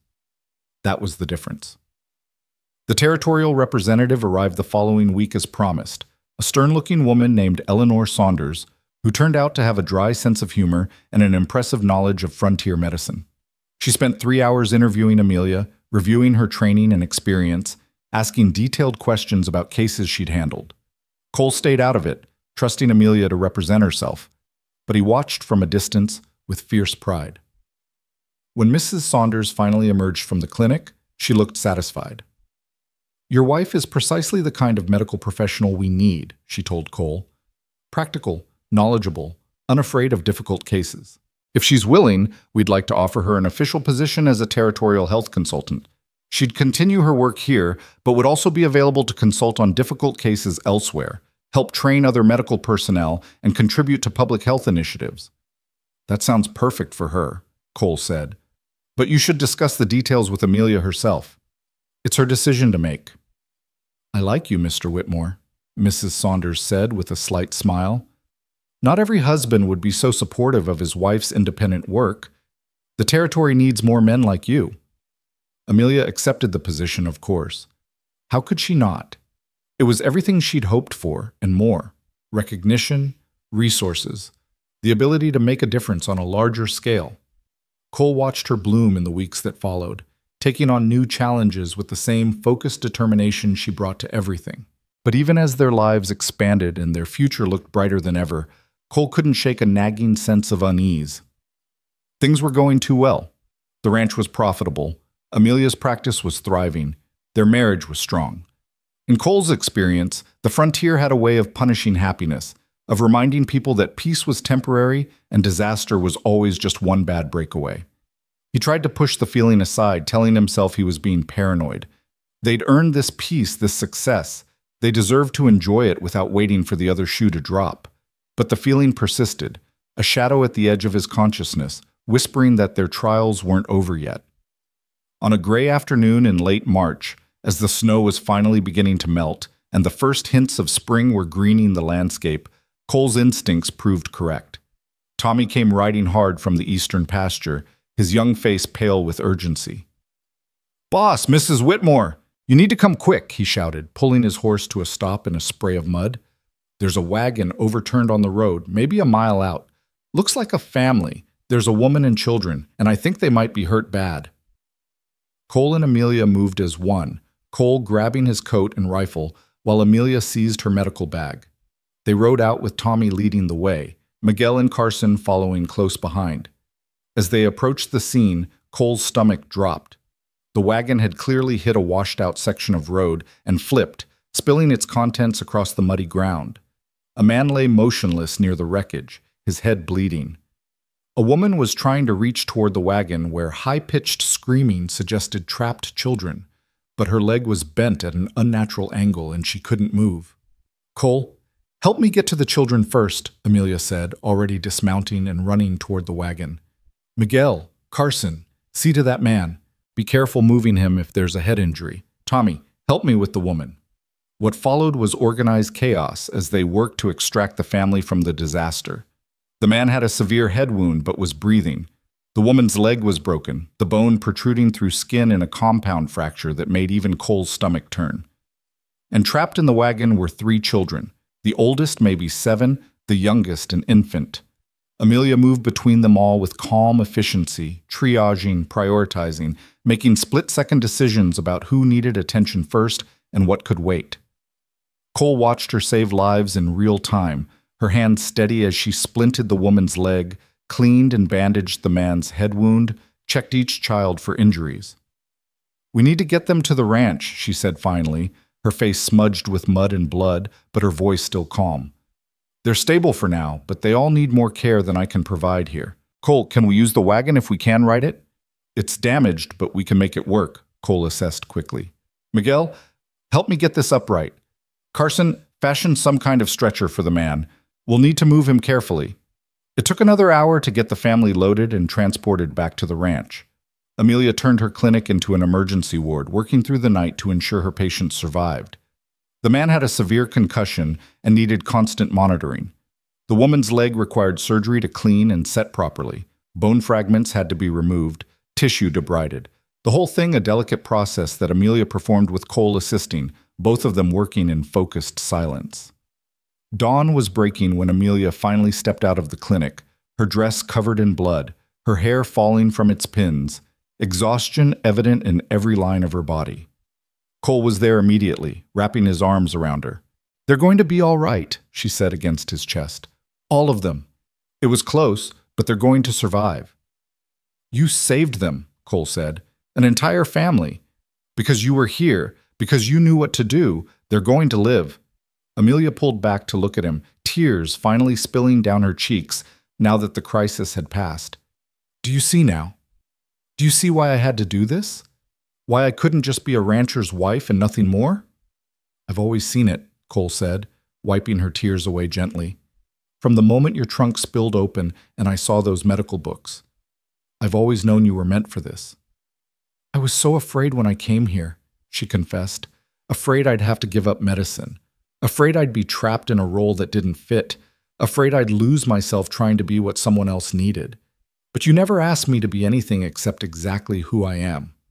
"How could I?" Cole asked. "Who you are is extraordinary. Why would I want to change that?" They stood together in the early morning light, battered by the night's emergency but stronger for having faced it together, and Cole realized something profound. The fear he'd carried for so long, that loving someone completely would destroy him the way it had destroyed his mother, had been based on a fundamental misunderstanding. His mother had been destroyed not by love, but by the loss of her identity within that love. She'd made his father her whole world, and when he died, she had nothing left to live for. But Cole and Amelia had built something different. They loved each other fiercely, but they were still themselves, individuals with purpose beyond their partnership, people who made each other stronger without losing their essential selves. That was the key. That was what made this work. They enhanced each other without consuming each other. They supported each other's dreams without sacrificing their own. They were partners in the truest sense, two complete people who chose to build a life together, not two halves trying to make a whole. "Come inside," Cole said softly. "You need rest. The family will be fine for a few hours while you sleep." "I should check on them one more time. Amelia." Cole's tone was firm but loving. "You've been up for over 24 hours. You've performed surgery, saved multiple lives, and pushed yourself to the absolute limit. Rest isn't optional. It's necessary. I'll watch over them. If anything changes, I'll wake you immediately." She wanted to argue. He could see it in her eyes, but exhaustion won out. She let him lead her to their room, help her out of her blood-stained clothes, tuck her into bed. She was asleep almost before her head hit the pillow, her breathing evening out into the deep rhythm of true rest. Cole watched her sleep for a moment, love and pride and a fierce protectiveness washing over him. Then he went back to the clinic to keep watch over the patients his wife had saved, ready to wake her if needed, but determined to let her rest as long as possible. The family, the Carters, they learned once everyone was conscious and communicative, stayed at the ranch for 3 weeks while they recovered. Mr. Carter's head injury healed slowly but completely. Mrs. Carter's leg required careful nursing, but under Amelia's care, it set properly, and she would walk again without permanent damage. The children, resilient as children were, bounced back quickly. By the time the Carters were ready to continue their journey to Helena, where Mr. Carter had been promised work, they'd become something like extended family. Cole found himself oddly sorry to see them go, even though it meant his house would be less crowded and his supplies less strained. "You saved our lives," Mr. Carter said as they loaded the repaired wagon for departure. "All of us. We'll never forget that, Mrs. Whitmore. Never." "You would have done the same for someone else," Amelia said, but Cole could see she was moved. "Just promise me you'll be careful on these roads. They're treacherous this time of year." "We will," Mrs. Carter promised, squeezing Amelia's hands. "And if we hear of anyone needing medical help in Helena, we'll send them your way. The territory needs to know there's a real healer out here." After they'd gone, Cole found Amelia standing in the yard, staring after the departed wagon with an expression he couldn't quite read. "What are you thinking?" he asked, coming to stand beside her. "I'm thinking that this is why I came west," she said quietly. "Not to escape Blackwood, though that was part of it. Not even to find you, though I'm grateful I did. I came west because out here, I can make a real difference. Out here, I'm not limited by society's expectations or men's assumptions about what women can and can't do. I'm just someone with skills that are needed, and that's enough." "It's more than enough," Cole said, taking her hand. "You're building a legacy here, Amelia.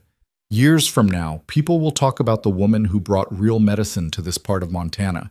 They'll tell stories about the lives you saved, the families you kept together, the difference you made." "We're building it," she corrected, squeezing his hand. "You and me together. Because none of this would be possible without your support, your partnership, your belief in what I'm doing."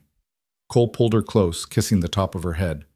"Then let's keep building, together. Whatever comes next, we'll face it the way we've faced everything else, side by side, as partners." "As partners," Amelia agreed, leaning into him. And as something more. What's that? Cole asked. She pulled back to look at him, her gray eyes shining with emotion and something else, something that looked like joy mixed with nervousness. As parents, Cole, I'm pregnant. We're going to have a baby. The world seemed to stop, then restart in brilliant color. Cole stared at her, his mind trying to process words that felt simultaneously impossible and inevitable. A baby. Their baby. New life growing inside the woman he loved more than he'd ever thought possible to love anyone. You're sure? He finally managed. I'm sure, Amelia said, laughing through sudden tears. I've known for a few weeks, but wanted to be certain before I told you. Cole, are you happy? Happy? Cole found himself laughing too, picking her up and spinning her around right there in the muddy yard. Amelia, I'm terrified and thrilled and more happy than I've ever been in my life. We're going to have a baby, a child, someone who's half you and half me. When he set her down, they were both crying and laughing, holding each other like they could merge into one person through sheer force of emotion. I love you, Cole said. I love you so much, and I love our child already, and I love the life we're building together. I love you too, Amelia said. I love you for supporting my work, for standing by me, for helping me become more than I ever could have been alone, and I can't wait to see what kind of parents we become together. They stood together in the spring sunshine, their hands clasped, their future stretching before them bright with possibility. The lonely cowboy who'd advertised for a practical wife had found instead a true partner, a love that enhanced rather than diminished, a woman who made him braver and better, and more himself than he'd ever been alone. And now they were bringing new life into the world, a child who would grow up knowing that love wasn't something to fear, that partnership meant supporting each other's dreams, that a family could be built on mutual respect and genuine affection rather than just duty or convenience. Whatever challenges still lay ahead, and Cole had no doubt there would be challenges, they would face them as they'd faced everything else.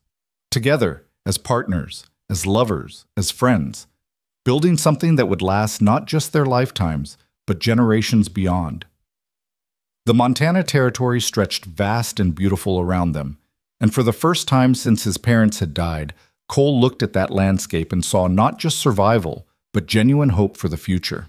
The news of Amelia's pregnancy spread through the territory with the same speed that word of her medical skills had traveled months before. Neighbors arrived with gifts, hand-sewn baby clothes, carved wooden toys, advice both solicited and not. Martha Henderson appointed herself Amelia's unofficial guardian, showing up regularly to check on her and share wisdom from raising her own 5 children. You'll want to take it easier in the coming months, Martha said one afternoon as they sat on the porch shelling peas. No more riding out to emergencies in the middle of the night. Martha, I'm a physician's assistant who happens to be pregnant, not an invalid, Amelia protested, though her tone was affectionate. Women have been having babies and continuing their work since the beginning of time. And women have also lost babies by pushing too hard, Martha countered. I'm not saying stop working entirely. I'm saying be sensible about it. Let Cole or the hands handle things that require hard riding or heavy lifting. Focus on patients who can come to you here. Cole, overhearing from where he was repairing the porch railing, found himself nodding in agreement. The protective instinct that had flared when Blackwood threatened Amelia had returned tenfold now that she carried their child. Every cough, every moment of fatigue, every time she pushed herself too hard, all of it made his heart clench with fear. But he was learning, slowly, not to smother her with that fear. Amelia needed to work, needed to feel useful and capable. His job wasn't to wrap her in cotton wool, but to support her while being honest about his concerns. Martha has a point, he said carefully, setting down his hammer. Maybe we could set up a system where people know to come here unless it's truly an emergency that can't wait. Amelia looked between them, her expression softening as she recognized the worry beneath their words. All right, she conceded. I'll be more cautious about which calls I respond to. But I'm not going to stop working entirely. This baby needs to know from the start that their mother is someone who helps people. Stubborn woman, Cole said, but he was smiling. You married me knowing that, Amelia shot back. Spring deepened into summer, and with it came the busiest season for both ranch work and medical calls. Calves were being born, requiring constant vigilance to ensure their survival. Crops needed planting in the small garden plot Amelia had expanded to include medicinal herbs. And the steady stream of patients continued: injuries from farm work, childhood illnesses, the inevitable ailments that came with frontier life. Amelia's pregnancy progressed smoothly through those early months. She bloomed under the Montana sun, her skin taking on a healthy glow, her body changing in ways that Cole found himself watching with fascinated tenderness. At night, he'd place his hand on her still flat belly and try to imagine the life growing there, their child, a person who would be part of both of them. "Do you hope for a boy or a girl?" Amelia asked one evening as they lay in bed, Cole's hand resting on her stomach as had become his habit. "I don't care," Cole said honestly. "As long as the baby is healthy and you survive the birth safely, I'll be happy either way." "You worry about the birth," Amelia observed. It wasn't a question. "Of course I worry." Cole's hand tightened slightly on her stomach. "I've seen what childbirth can do. I know the risks better than most men because you've explained them to me. And I know that even with all your training and knowledge, things can still go wrong." "They can," Amelia agreed, turning to face him in the darkness. "But they probably won't. I'm healthy, I'm young, I have access to medical knowledge and supplies. The odds are very much in our favor." "But not guaranteed," Cole said. "Nothing in life is guaranteed," Amelia said gently, her hand coming up to cup his face. "We could die tomorrow, from a dozen different causes that have nothing to do with childbirth. The only thing we can do is live fully while we're here, love fiercely, and trust that we're strong enough to face whatever comes." Cole knew she was right, but the fear remained, a constant undercurrent to his joy. He'd lost so much already: his parents, the certainty of his younger years, the illusion that hard work and careful planning could protect against all disasters. The thought of losing Amelia, of being left alone to raise a child without her, terrified him in ways he couldn't fully articulate. But he didn't burden her with those fears beyond that one conversation. Instead, he channeled his worry into action, making sure the ranch was running so smoothly that he could be present when the baby came, setting aside money for any medical supplies or assistance Amelia might need, even arranging for a midwife from Helena to come stay with them when Amelia's time grew close. It was in late June, with Amelia nearly 4 months pregnant and beginning to show, that the peace they'd been building shattered. Cole was out in the north pasture checking fence lines when he heard the sound of multiple horses approaching fast. His hand went instinctively to his rifle before he recognized Miguel, riding at the head of a group that included 2 strangers, a man and a woman, both looking travel-worn and urgent. "Boss, these people need to see Mrs. Whitmore right away," Miguel called as they approached. "It's about Blackwood." Cole's blood ran cold. "What about Blackwood?"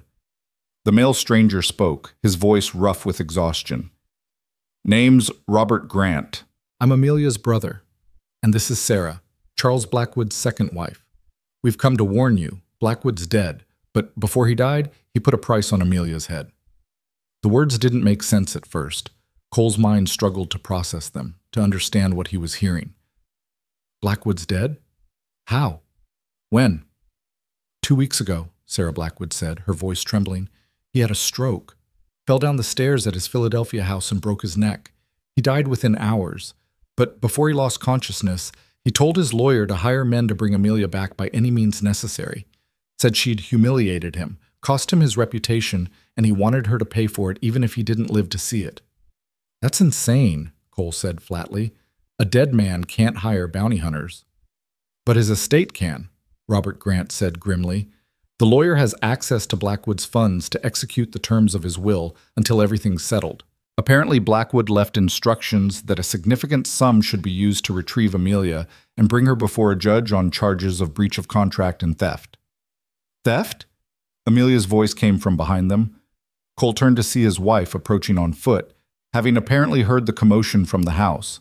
Her face was pale but composed, one hand resting protectively over her barely visible pregnancy. "I never stole anything from Charles Blackwood." "Amelia," Robert said, dismounting and moving toward his sister. I didn't know if you were even alive until I received Sarah's letter.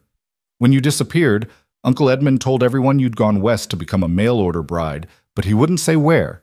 I've been searching for months."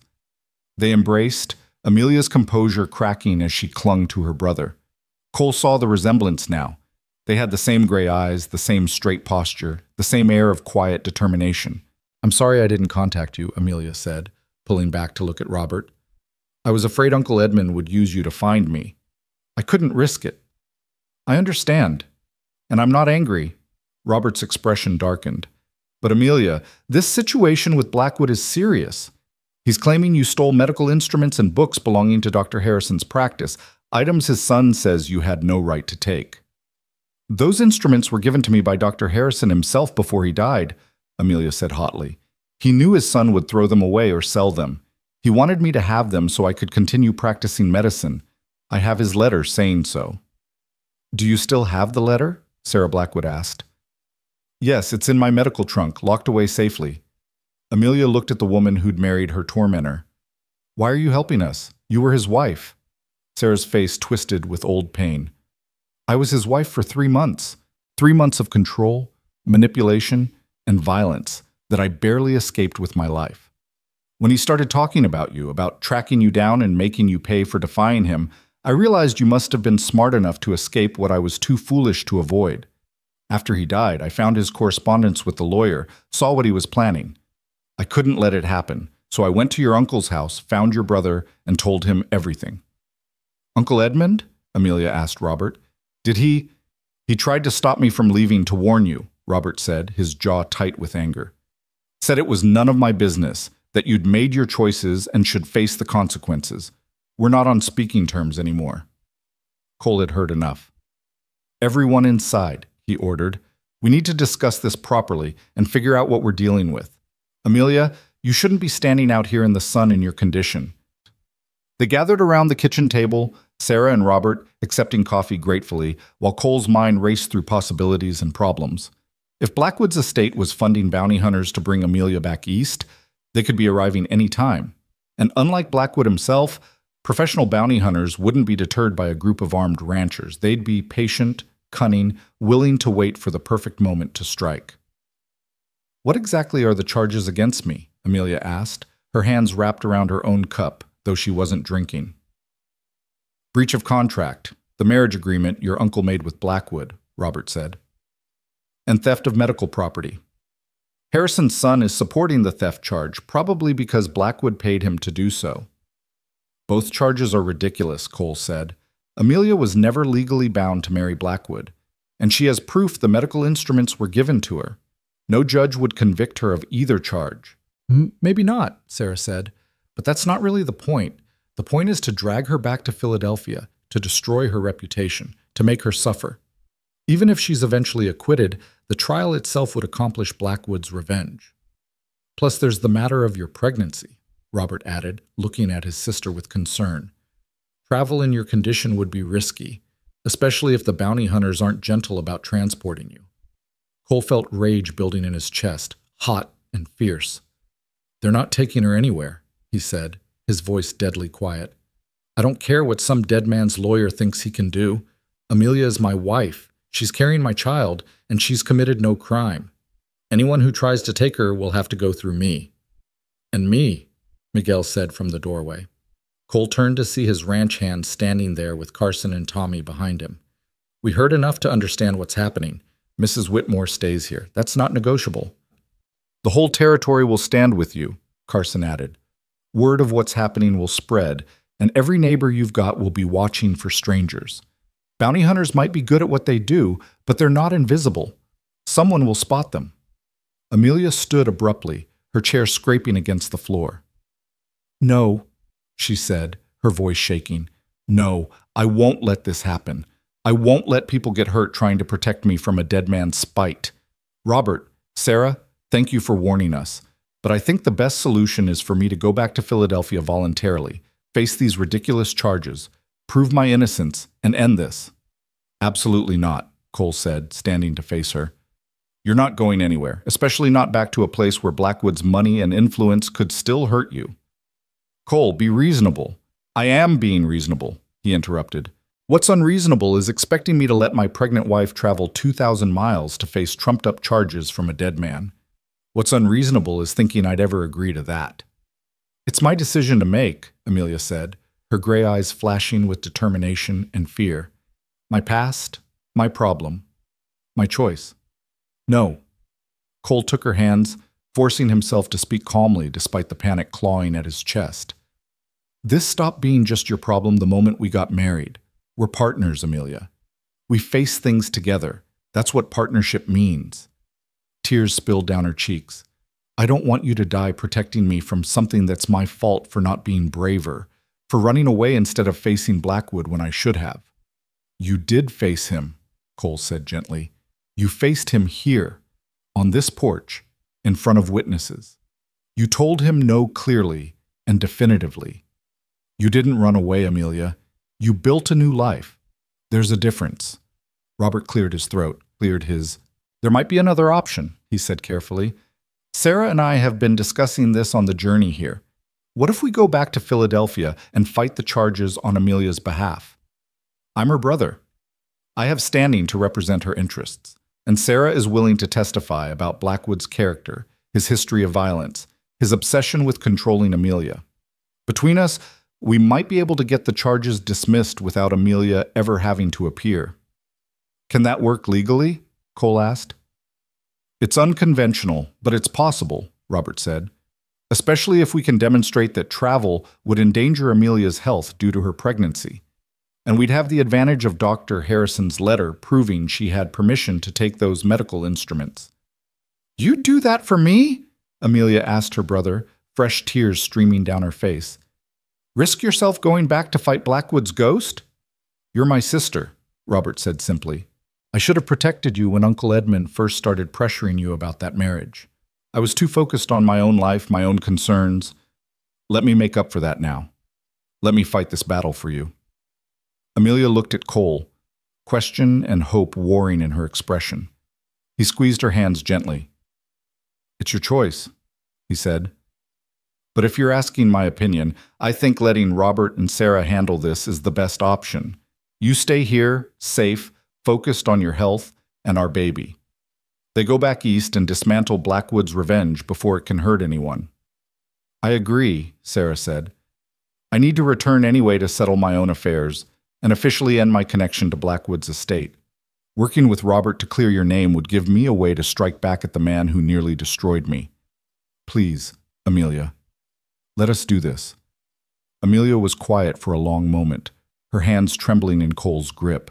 Then she nodded slowly. All right, she said, but I want updates.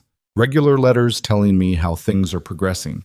And if it looks like this isn't working, if they insist I appear in person, then we'll face that when it comes, Cole said firmly. But for now, we let the people who love you fight this fight while you stay here and stay safe. Robert and Sarah stayed at the ranch for 3 days, gathering the evidence they'd need, Dr. Harrison's letter, testimonials from Amelia's patients about her medical competence, sworn statements from Cole and the neighbors about the confrontation with Blackwood.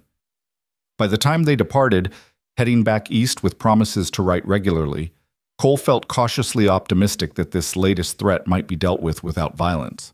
But caution remained the watchword around the Whitmore ranch. Cole instituted new security measures, always making sure someone was watching the approaches to the property, keeping weapons close at hand, teaching Amelia how to fire a pistol despite her protests that she was a healer, not a fighter. You're both, Cole said as they practiced shooting at targets behind the barn. You can heal people and still protect yourself when necessary. Those aren't contradictory. I suppose not, Amelia said, squinting down the barrel at the target. She fired, the recoil making her stumble slightly. The shot went wide, missing the target entirely. You're tensing up right before you pull the trigger, Cole said, moving behind her to adjust her stance. Breathe out slowly as you squeeze. Don't jerk. Smooth and steady. She tried again, and this time the bullet hit the outer ring of the target. Better? Much better. Keep practicing. I'm not saying you'll ever be a sharpshooter, but I want you to be comfortable enough with a gun that you wouldn't hesitate to use one if you had to. Over the next weeks, as Amelia's pregnancy became more visible and her energy began to flag in the afternoon heat, they fell into new routines designed around her changing needs. She still saw patients, but Cole had taken over the more physically demanding aspects of ranch work that she'd sometimes helped with. He found himself doing more cooking as standing for long periods became uncomfortable for her. They hired a woman from town, Mrs. Chen, to come twice a week to help with laundry and heavy cleaning. The letters from Robert came regularly, as promised. The news was mixed, but trending positive. Robert had found a sympathetic judge who was willing to hear the case without requiring Amelia's presence given her pregnancy and the distance involved. Harrison's son had backed down from his theft claims when confronted with his father's letter and the threat of being sued for false accusations. The breach of contract charge was proving harder to dismiss, but Robert was confident it would eventually be thrown out. "He says it could be resolved within 2 months," Amelia said one evening in early August, reading the latest letter while Cole rubbed her swollen feet. 2 months, and this whole nightmare could be over. "That would be good timing," Cole said. "You're due in early December. Having this settled well before the baby comes would ease both our minds." Amelia set the letter aside, her hand moving to her belly where their child had started to kick with increasing vigor. "Feel this?" she said, guiding Cole's hand to a spot where movement was visible beneath her dress. "The baby's active tonight." Cole felt the flutter beneath his palm and experienced a surge of emotion so intense it almost hurt. That was his child, alive and growing, real in a way that had seemed abstract before this moment. "Hello in there," he said softly. "Your mama and I can't wait to meet you."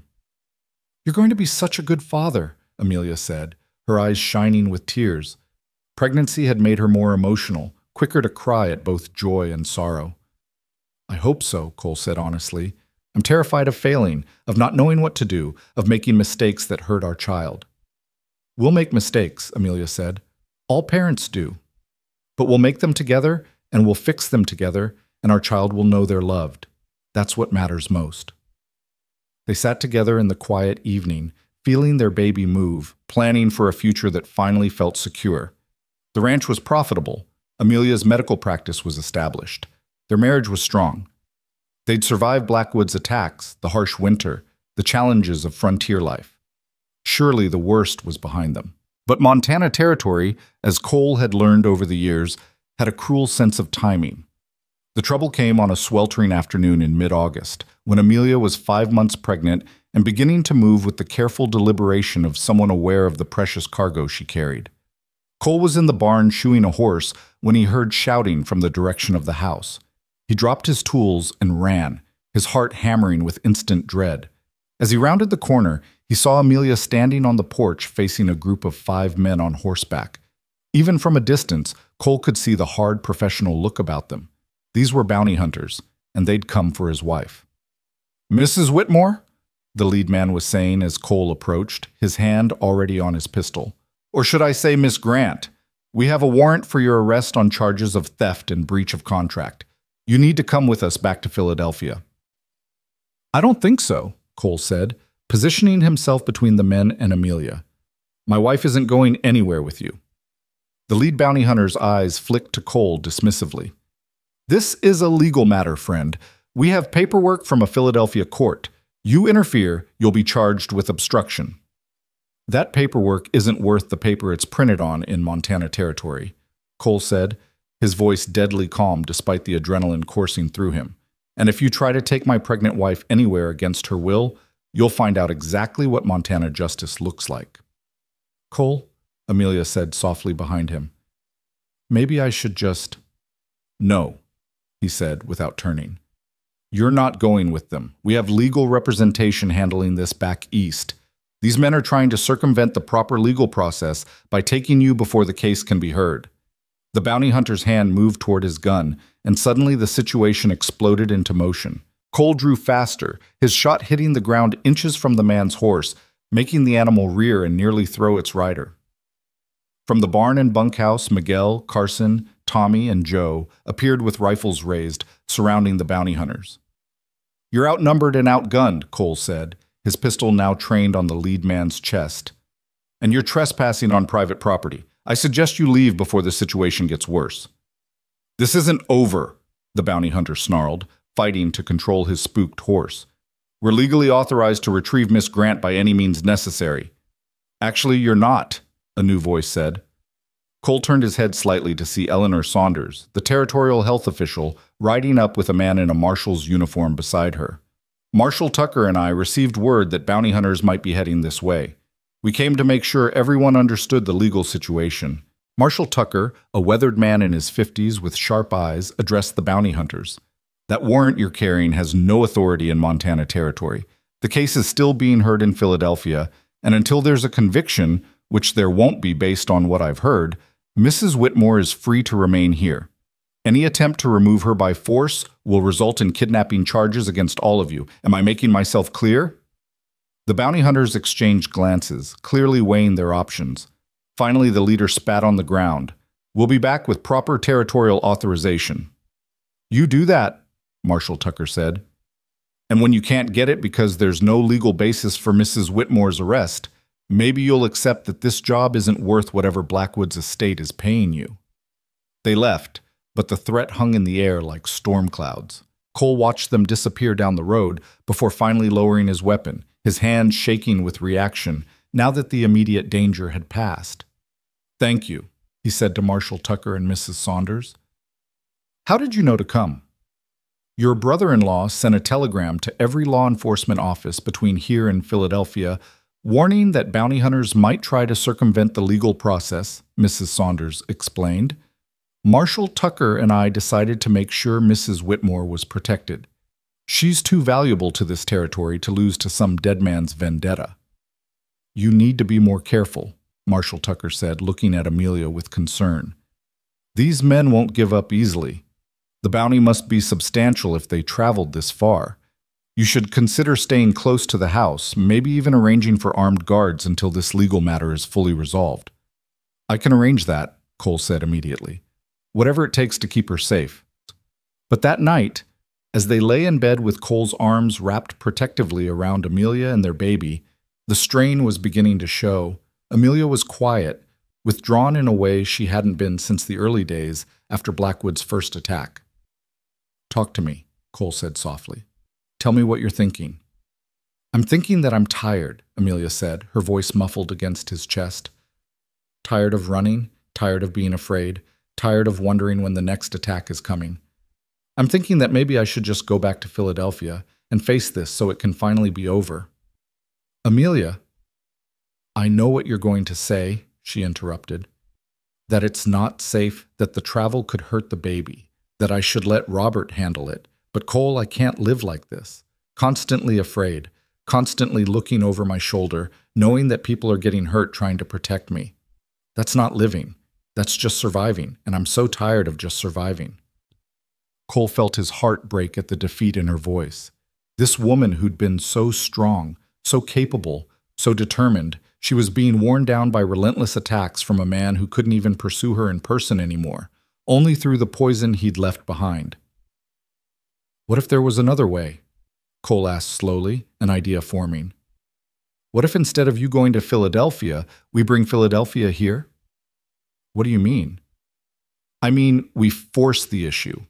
We get a territorial judge to hear the case here, with Robert presenting the evidence by proxy or even traveling here to represent you in person. We make them come to us on our ground, where we have the advantage, and you're surrounded by people who will protect you. We turn this from a defensive battle to an offensive one. Amelia pulled back to look at him, hope kindling in her eyes. Can we do that? I don't know, but I'm going to find out. Cole kissed her forehead. You've spent months healing this territory, saving lives, building something important. It's time the territory returned the favor and protected you. Tomorrow, I'm going to talk to Marshal Tucker and everyone else with influence I can find. We're going to end this, Amelia, but we're going to do it here, where you're safe. The next week was a flurry of activity as Cole made good on his promise. He rode to Helena to meet with territorial officials, called in favors from every rancher and businessman he'd ever done good trade with, even got Mrs. Saunders to write an official letter on Territorial Health Board letterhead explaining why Amelia's presence was crucial to the medical well-being of the region. The response was overwhelming. People Cole barely knew stepped forward to help, offering testimony about Amelia's character, pledging money for legal fees, volunteering to travel to Philadelphia if needed to support Robert's case. The territory was closing ranks around one of their own, and the message was clear. Amelia Whitmore wasn't going anywhere. Robert's next letter brought the breakthrough they'd been hoping for. The Philadelphia judge, faced with the territorial judge's demands for proper legal process and Robert's mountain of evidence proving Amelia's innocence, had dismissed all charges. The breach of contract claim was thrown out as having no legal basis, and the theft charges were dropped when it became clear Dr. Harrison had gifted those instruments to Amelia.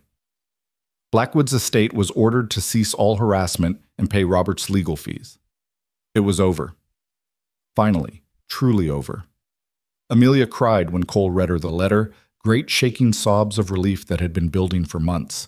He held her through it, his own eyes wet, feeling like they'd finally stepped out of a shadow that had been following them since the day they'd met. "It's done," she kept saying. "It's really done. We're free." "We're free," Cole agreed.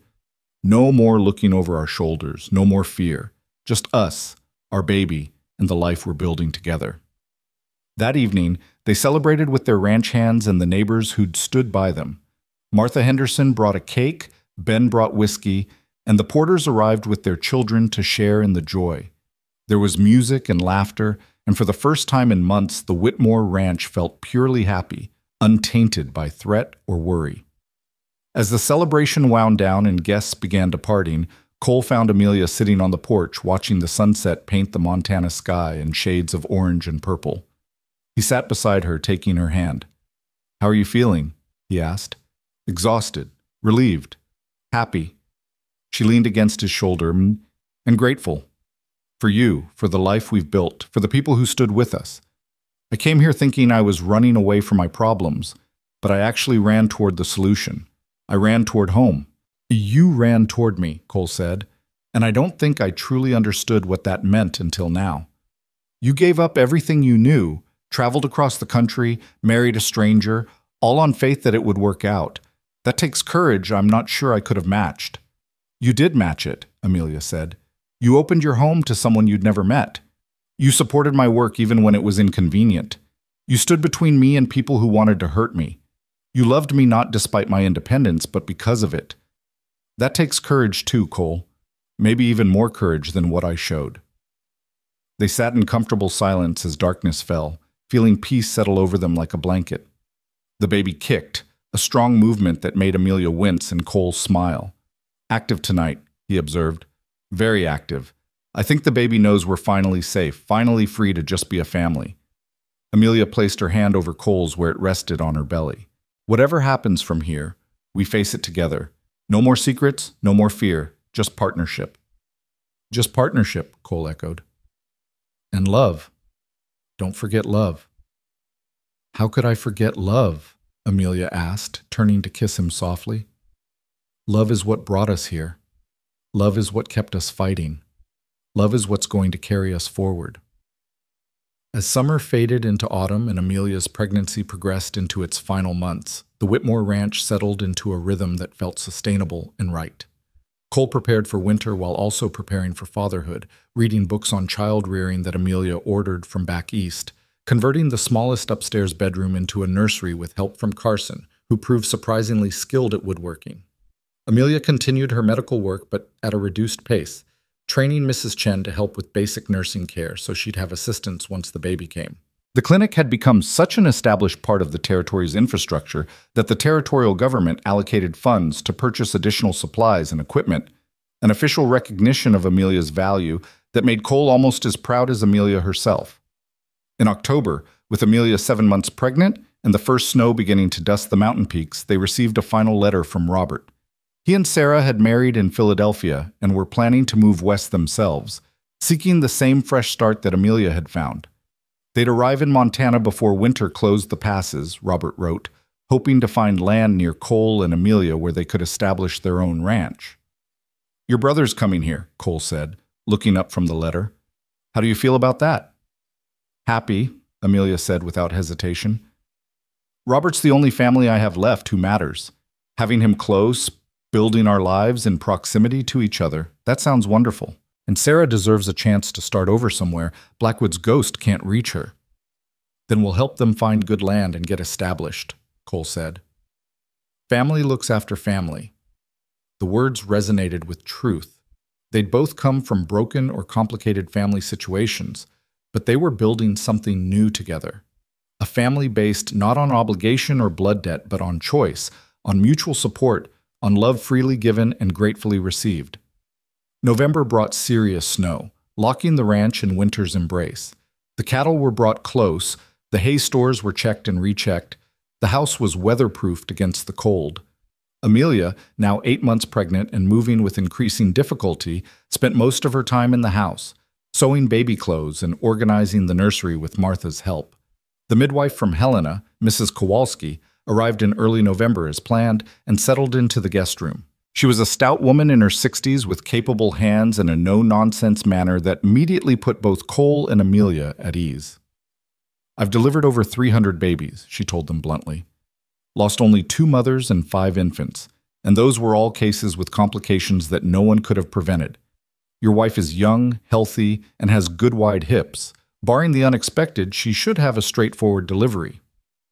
"And if there are complications?" Cole asked, needing to hear the answer even though it terrified him. "Then you're fortunate your wife is medically trained," Mrs. Kowalski said. "Between the two of us, we can handle most anything that might arise. Stop worrying, Mr. Whitmore. Worry doesn't help anything. Trust that the women in your life know what we're doing." Cole tried to take that advice to heart as December arrived and Amelia's due date approached, but the fear remained, living in his chest like a physical weight. He'd lost so much already. The thought of losing Amelia, of their child growing up without the mother who'd fought so hard to build a life worth living, it was almost more than he could bear to contemplate. On a frigid morning 2 weeks before Christmas, with snow falling thick outside and the house warm with fires in every room, Amelia woke Cole before dawn with a gentle hand on his shoulder. "It's time," she said calmly. "The contractions started about an hour ago. They're still far apart, but this is definitely labor." Cole was out of bed instantly, his heart racing. "I'll get Mrs. Kowalski. Do you need anything? Water? Should you be lying down? Should I—" "Cole?"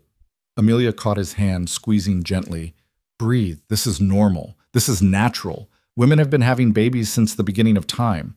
I'm going to be fine, and so is our child, but I need you to stay calm and trust the process."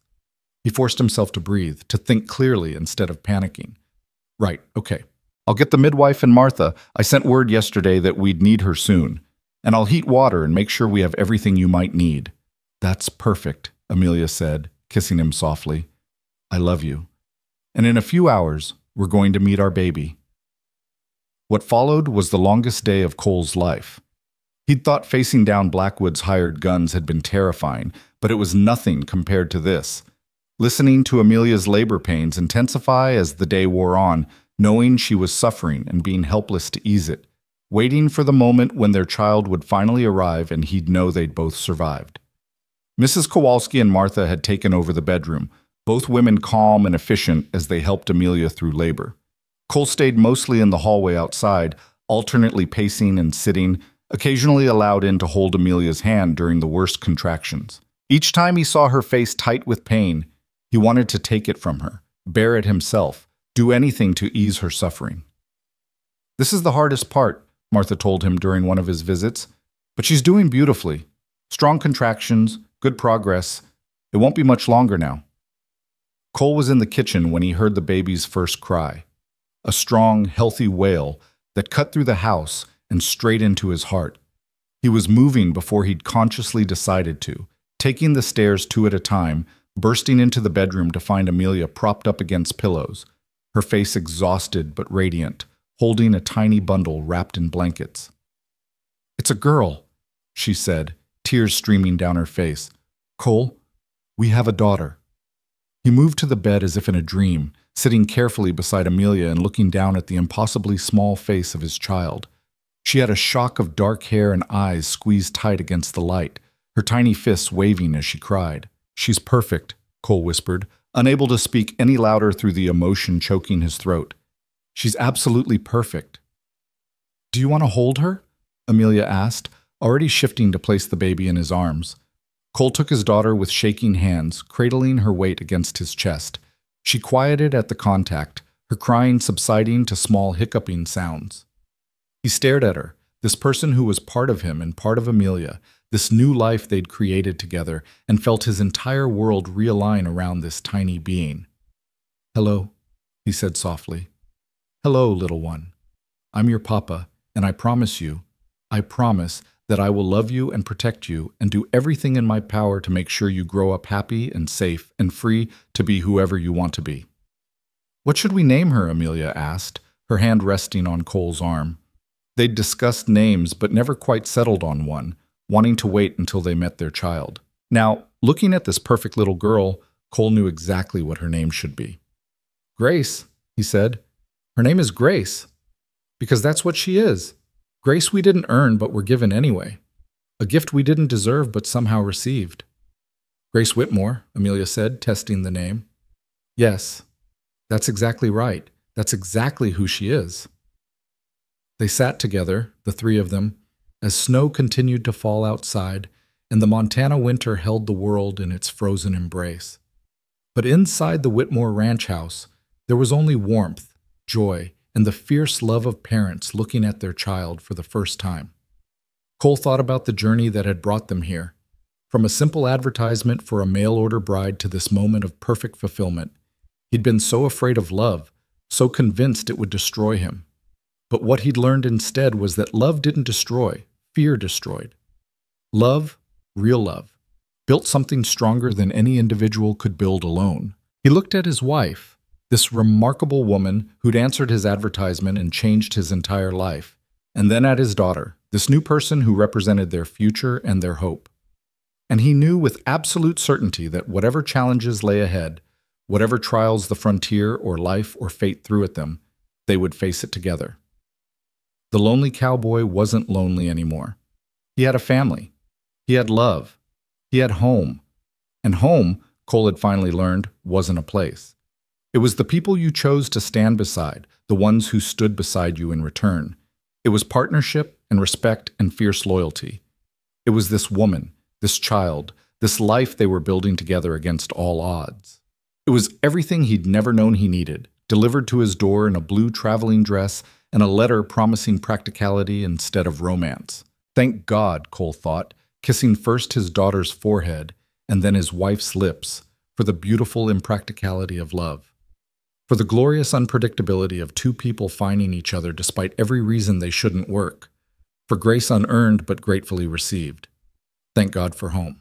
The first weeks with Grace were a blur of sleepless nights and overwhelming love, of learning how to care for this tiny person who depended on them completely.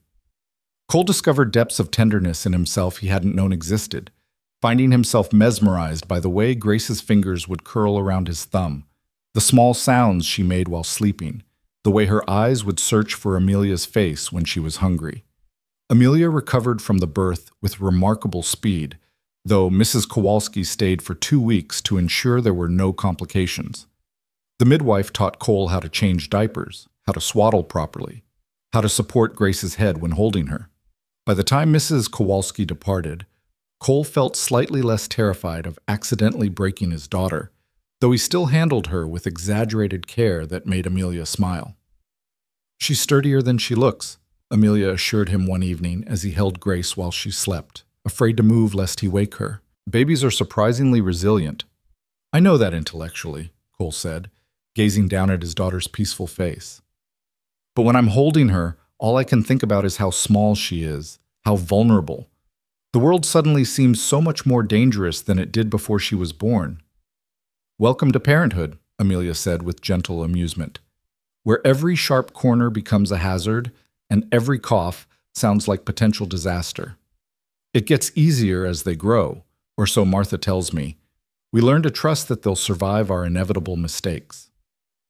Christmas came quietly that year, celebrated just the three of them with gifts exchanged by the fire while Grace slept in the cradle Carson had built. Cole gave Amelia a medical text she'd mentioned wanting, and she gave him a leather journal for recording ranch business, and, she said pointedly, his thoughts on fatherhood so Grace could someday read about these early days. "I'm not much of a writer," Cole protested. "Then it's fortunate you married someone who can help you find the words," Amelia said, kissing him. "Our daughter deserves to know how much she was wanted, how loved she was from the moment we knew she existed." Write it down, Cole. Years from now, when she's grown and we're old, those words will matter. So Cole began writing in the journal, awkward entries at first that gradually became more fluid as he found his voice. He wrote about Grace's first smile, the way she'd grip his finger with surprising strength, the fierce protectiveness that welled up in him every time he looked at her. He wrote about Amelia's transformation into motherhood, how she managed to balance caring for Grace with her medical work, seeing patients in the clinic while Grace napped or feeding their daughter while consulting with patients about their ailments. The winter passed in this cocoon of new family, the harsh weather keeping them close to home and focused on each other. But as January gave way to February and the days began imperceptibly lengthening, the outside world started intruding again with news both good and complicated. Robert and Sarah arrived on a bitter February morning, their wagon loaded with their possessions and their faces showing the wear of a difficult journey. But when Robert saw his sister holding her baby, his weathered expression softened into pure joy. "Amelia," he said, embracing her carefully so as not to jostle Grace. "You look happy. Actually, genuinely happy. I don't think I've seen you like this since before Mother died." "I am happy," Amelia said simply. "Robert, Sarah, meet your niece, Grace." Sarah, who'd been quiet and almost fearful when she'd first visited to warn them about Blackwood, seemed transformed. Marriage to Robert had softened something in her, brought color back to her cheeks and light back to her eyes. She cooed over Grace with the kind of longing that made Amelia exchange meaningful glances with Cole. They stayed in the main house while Cole helped Robert scout for land. Over evening meals, the four adults talked about the future they were building. Robert wanted to start a horse ranch, breeding and training animals for the growing demand as more settlers arrived in Montana.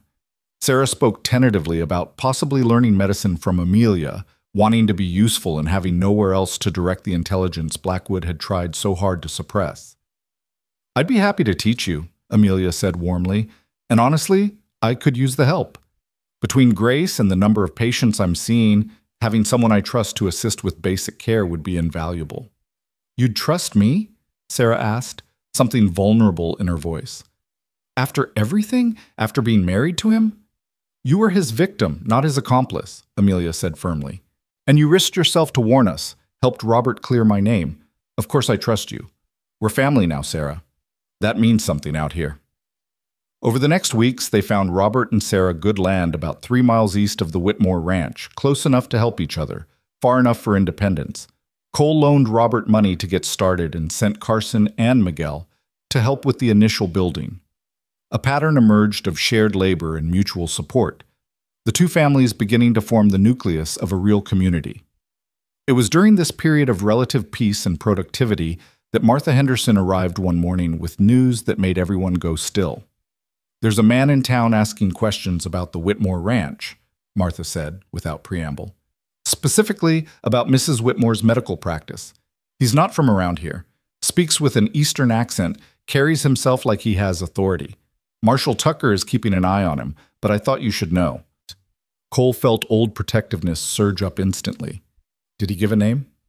"Said he's Dr. Theodore Walsh, representing some medical association back east." Martha's expression was troubled. "He's been talking to people Amelia has treated, asking about her qualifications, her methods, whether she's ever claimed to be a licensed physician." Amelia had gone pale, one hand instinctively moving to where Grace slept in her cradle. "They're questioning my right to practice. After everything we've been through, now the medical establishment is coming for me." "We don't know that's what this is," Cole said, though his gut told him Amelia was probably right.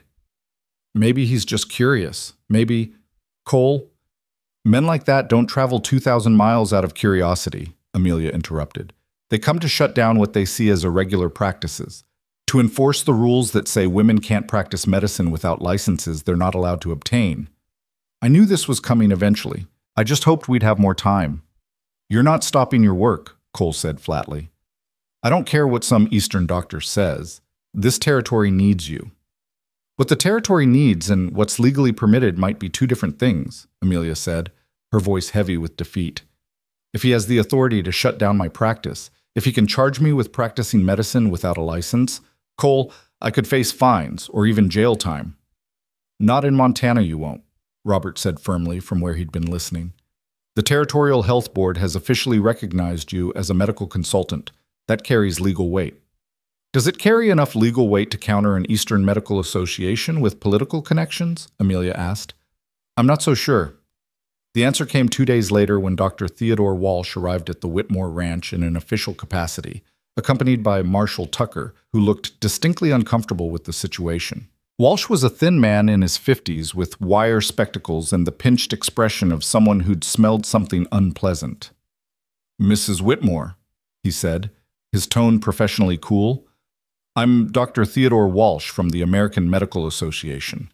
I've been authorized to investigate reports that you've been practicing medicine in Montana Territory without proper credentials. I've been providing medical care as a trained physician's assistant, Amelia corrected, her chin raised defiantly, even as Cole saw her hands trembling.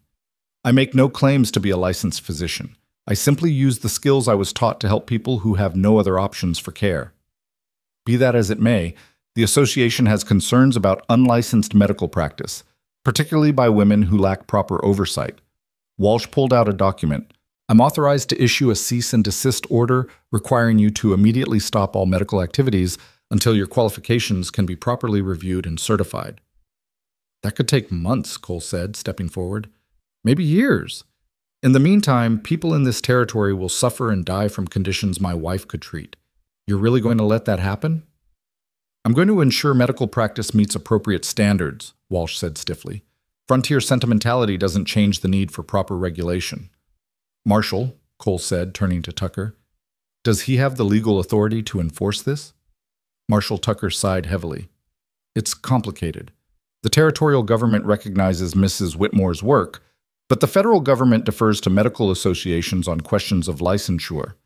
If the association says she can't practice, I might have to enforce that. Might have to? Cole pressed. There's some ambiguity in the law, Tucker admitted, and I'd be inclined to interpret that ambiguity in favor of someone who saved as many lives as Mrs. Whitmore has. But if Dr. Walsh pushes this and gets federal backing, my hands might be tied. This is ridiculous, Robert said. My sister has training that exceeds most frontier doctors. She's saved dozens of lives, and you want to stop her because of bureaucratic rules written by men who've never set foot in Montana. I want to maintain standards that protect the public, Walsh countered. Your sister may be competent, or she may be a danger to her patients. Without proper review, there's no way to know. Then review her, Amelia said suddenly, her voice clear and strong. Right now. Test my knowledge, examine my techniques, interview my patients. I'll submit to whatever examination you require. But do it here, do it quickly, and if I pass your standards, you leave me alone to do my work. Walsh looked taken aback. That's, highly irregular. So is traveling 2,000 miles to harass a woman who's committed no crime, Amelia shot back. You want to ensure I'm competent? Fine. Prove I'm not. But do it fairly, and do it now, because every day you delay is another day people might suffer because I'm not available to help them. Something shifted in Walsh's expression. Respect, perhaps, or at least recognition that he was dealing with someone formidable. Very well, he said. I'll conduct an examination of your knowledge and skills. If you demonstrate sufficient competency, I'll recommend to the association that you be granted a provisional license to practice in Montana Territory under supervision.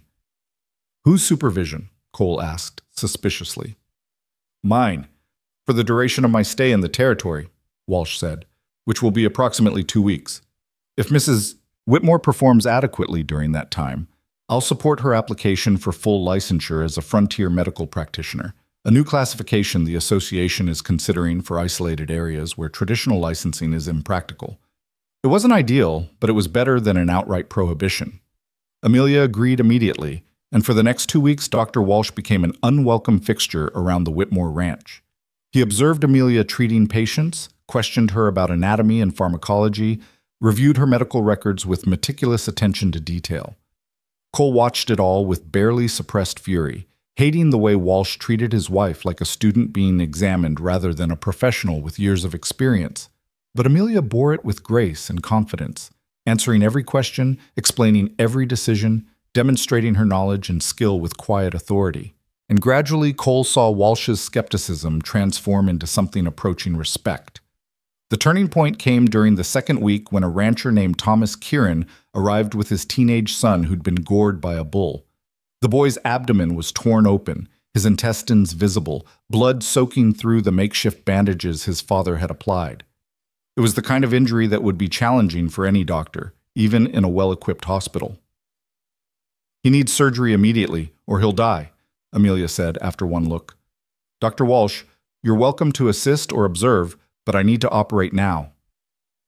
Walsh hesitated only a moment before nodding. "I'll assist. Tell me what you need." What followed was 2 hours of intense surgical work, Amelia's hands moving with absolute precision as she repaired damaged intestines, cleaned the abdominal cavity, and carefully closed the wound in layers. Walsh assisted competently, but even he couldn't hide his admiration for Amelia's technique, her anatomical knowledge, her calm focus under pressure. When it was over and the boy was resting comfortably with his father hovering nearby, Walsh cleaned his instruments in thoughtful silence. Finally, he spoke. "That was exceptional work, Mrs. Whitmore. I've seen trained surgeons in Philadelphia hospitals who couldn't have done better. Where did you learn abdominal surgery?" "Dr. Harrison believed in teaching by doing," Amelia said, exhaustion evident in her voice now that the crisis had passed. "He had me assist with increasingly complex procedures over my 6 years with him. He said the frontier would need doctors willing to handle anything, and he wanted to prepare me for that reality. He prepared you well." Walsh removed his glasses, cleaning them with a cloth. "Mrs. Whitmore, I came here expecting to find a dabbler, possibly even a charlatan taking advantage of desperate people. Instead, I found a medical practitioner with skills that would be valuable anywhere and are absolutely essential here. I'm going to recommend not just provisional licensure, but full recognition as a frontier medical practitioner with surgical privileges.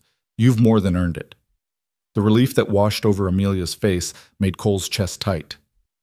"Thank you," she said quietly. "Thank you for being willing to see past your initial assumptions." "Thank you for proving me wrong," Walsh said. "It's a rare pleasure to be so thoroughly mistaken." True to his word, Dr. Walsh departed 2 days later with a glowing report recommending Amelia's full licensure. The official documentation arrived 6 weeks later, a certificate recognizing Amelia Whitmore as a licensed frontier medical practitioner authorized to practice general medicine and surgery throughout Montana Territory. "You did it," Cole said, looking at the certificate with fierce pride. "You're official now, legal, recognized." "We did it," Amelia corrected, pulling him close. "Every step of this journey, you've been beside me, supporting my work, defending my right to practice, believing in me when others didn't. This isn't just my achievement, Cole. It's ours." Spring arrived in earnest, bringing with it the rebirth of the land and a sense of new beginnings. Grace was 4 months old now, starting to smile and laugh, her personality emerging in ways that delighted both her parents. Robert and Sarah's ranch was taking shape, their house built, and their first horses purchased. The community that had rallied to protect Amelia now rallied to help the new ranch get established, everyone contributing labor or materials or advice. It was during a community gathering in late April, a celebration of Robert and Sarah's house raising, that Cole found himself standing on the porch of the new building, looking out over the assembled neighbors and feeling something profound settle in his chest. This was what his parents had dreamed of when they dragged him west all those years ago. Not just a successful ranch, but a real community built on mutual support and shared values. People working together, protecting each other, celebrating each other's victories, and supporting each other through trials. His father would have loved this, Cole thought. His mother, too. Amelia came to stand beside him, Grace sleeping against her shoulder. "What are you thinking about?" she asked. "My parents," Cole said, "about how they'd be proud of what we've built here. Not just the ranch, but this," he gestured at the gathering, "all of this. Family, community, connection. It's what they wanted but didn't live long enough to see." "They'd be proud of you," Amelia said softly. "Of the man you've become, the father you are, the life you're building. And Cole, I think they'd be grateful that you found love instead of running from it. That you were brave enough to risk your heart despite knowing how much it could hurt to lose what you love." Cole pulled her close, careful not to jostle Grace. "I was so afraid," he admitted. "When I placed that advertisement, I was trying to find safety and practicality. I thought I could have partnership without risk, companionship without vulnerability. I was so wrong. Were you? Amelia asked. We started as a practical arrangement. We both went into it trying to protect ourselves. But the beauty is that we grew beyond that.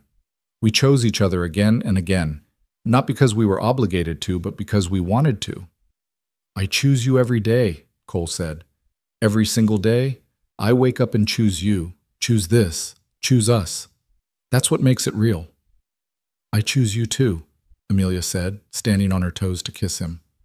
Every day, every moment, for the rest of our lives. The celebration continued into the evening, with music and food and laughter that echoed across the Montana landscape. Cole held his daughter while Amelia danced with her brother, watching the joy on both their faces and feeling his heart so full it almost hurt. This was happiness, he realized, not the absence of pain or fear or challenge, but the presence of love strong enough to weather those storms. As summer approached, bringing with it the busy season of ranch work and medical calls, Cole and Amelia settled into a rhythm that felt sustainable and right. They'd learned how to balance their various responsibilities: ranch, medical practice, parenting, marriage. Not perfectly, but well enough. There were still hard days, still moments of stress or disagreement or exhaustion. But they faced those moments together, and that made all the difference. One particularly hot evening in July, after Grace had been put to bed and the house was finally quiet, Cole found Amelia in the clinic organizing supplies.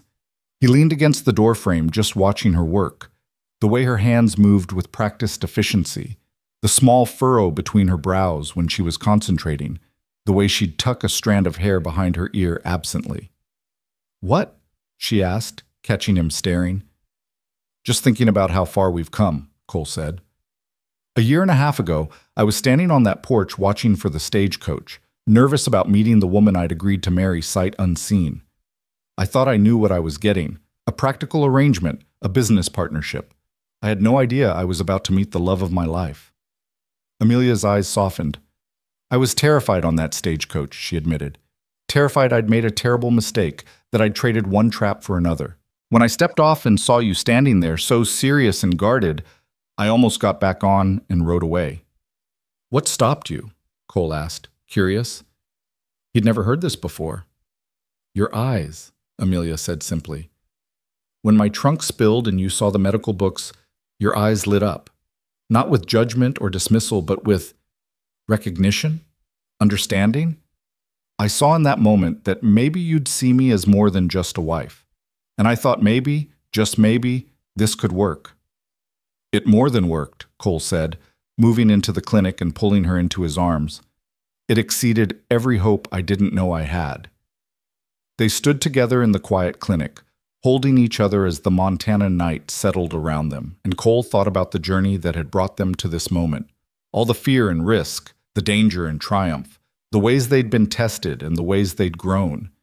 Every challenge had made them stronger. Every trial had deepened their bond. In late August, word came that the territorial government was establishing an official medical board to oversee healthcare across Montana, and Amelia was invited to serve as one of its founding members. It was recognition beyond anything she'd dared dream, not just permission to practice, but a voice in shaping policy for the entire territory. "You have to accept," Cole said when she showed him the letter. "This is history, Amelia. You'll be helping build the framework for medicine in Montana for generations to come." "It will mean travel to Helena several times a year," Amelia said. "Meetings, consultations, time away from home." "Then we'll manage," Cole said firmly. "Grace and I will be fine for a few days at a time, and the work you'll be doing is too important to pass up. You know that." Amelia accepted the position, and over the following months she began attending meetings in Helena, consulting with other medical professionals, helping draft standards for medical practice across the territory. Each time she returned home, she'd share stories of the work they were doing, establishing protocols for midwifery, creating a system for distributing medical supplies to remote areas, training local people in basic health care. "We're building something that will outlast us," she told Cole one evening as they reviewed her notes from the latest meeting. "Creating infrastructure that will help people for decades. It's extraordinary to be part of that." "You're extraordinary," Cole said. "You came here as a mail-order bride running from danger. Now you're shaping territorial policy and saving lives on a scale you never could have managed in Boston. You've built something remarkable, Amelia. We've built it, she corrected, as she always did. None of this would have been possible without your support. As autumn painted the landscape in shades of gold and red, the Whitmore Ranch prepared for another winter. But this year felt different from the last, less anxious, more confident. They'd proven they could survive Montana's harsh seasons. They'd faced external threats and emerged stronger. They'd built a life that was both challenging and deeply fulfilling. Grace was nearly a year old now, pulling herself up on furniture and taking tentative steps while holding onto adult hands. Watching her grow, seeing pieces of both himself and Amelia in their daughter's personality, filled Cole with a contentment so profound it sometimes brought tears to his eyes. On a crisp October morning, Cole was working in the barn when he heard Grace's excited babbling from the house. He set down his tools and headed inside to find Amelia sitting on the floor with their daughter, both of them laughing as Grace took wobbling steps between her mother's hands and the sofa. "She's almost walking on her own," Amelia said, her face glowing with pride. "Watch, Grace, come to Mama." Grace let go of the sofa, standing independently for a moment before taking 3 lurching steps toward Amelia and falling into her mother's arms with triumphant squeals. Cole felt his heart expand impossibly larger, filled with love for these 2 people who'd become his entire world. "She's going to be walking everywhere before we know it," he said, sitting down beside them, then running, then causing all kinds of trouble. "Good," Amelia said, kissing Grace's dark hair. "Let her cause trouble.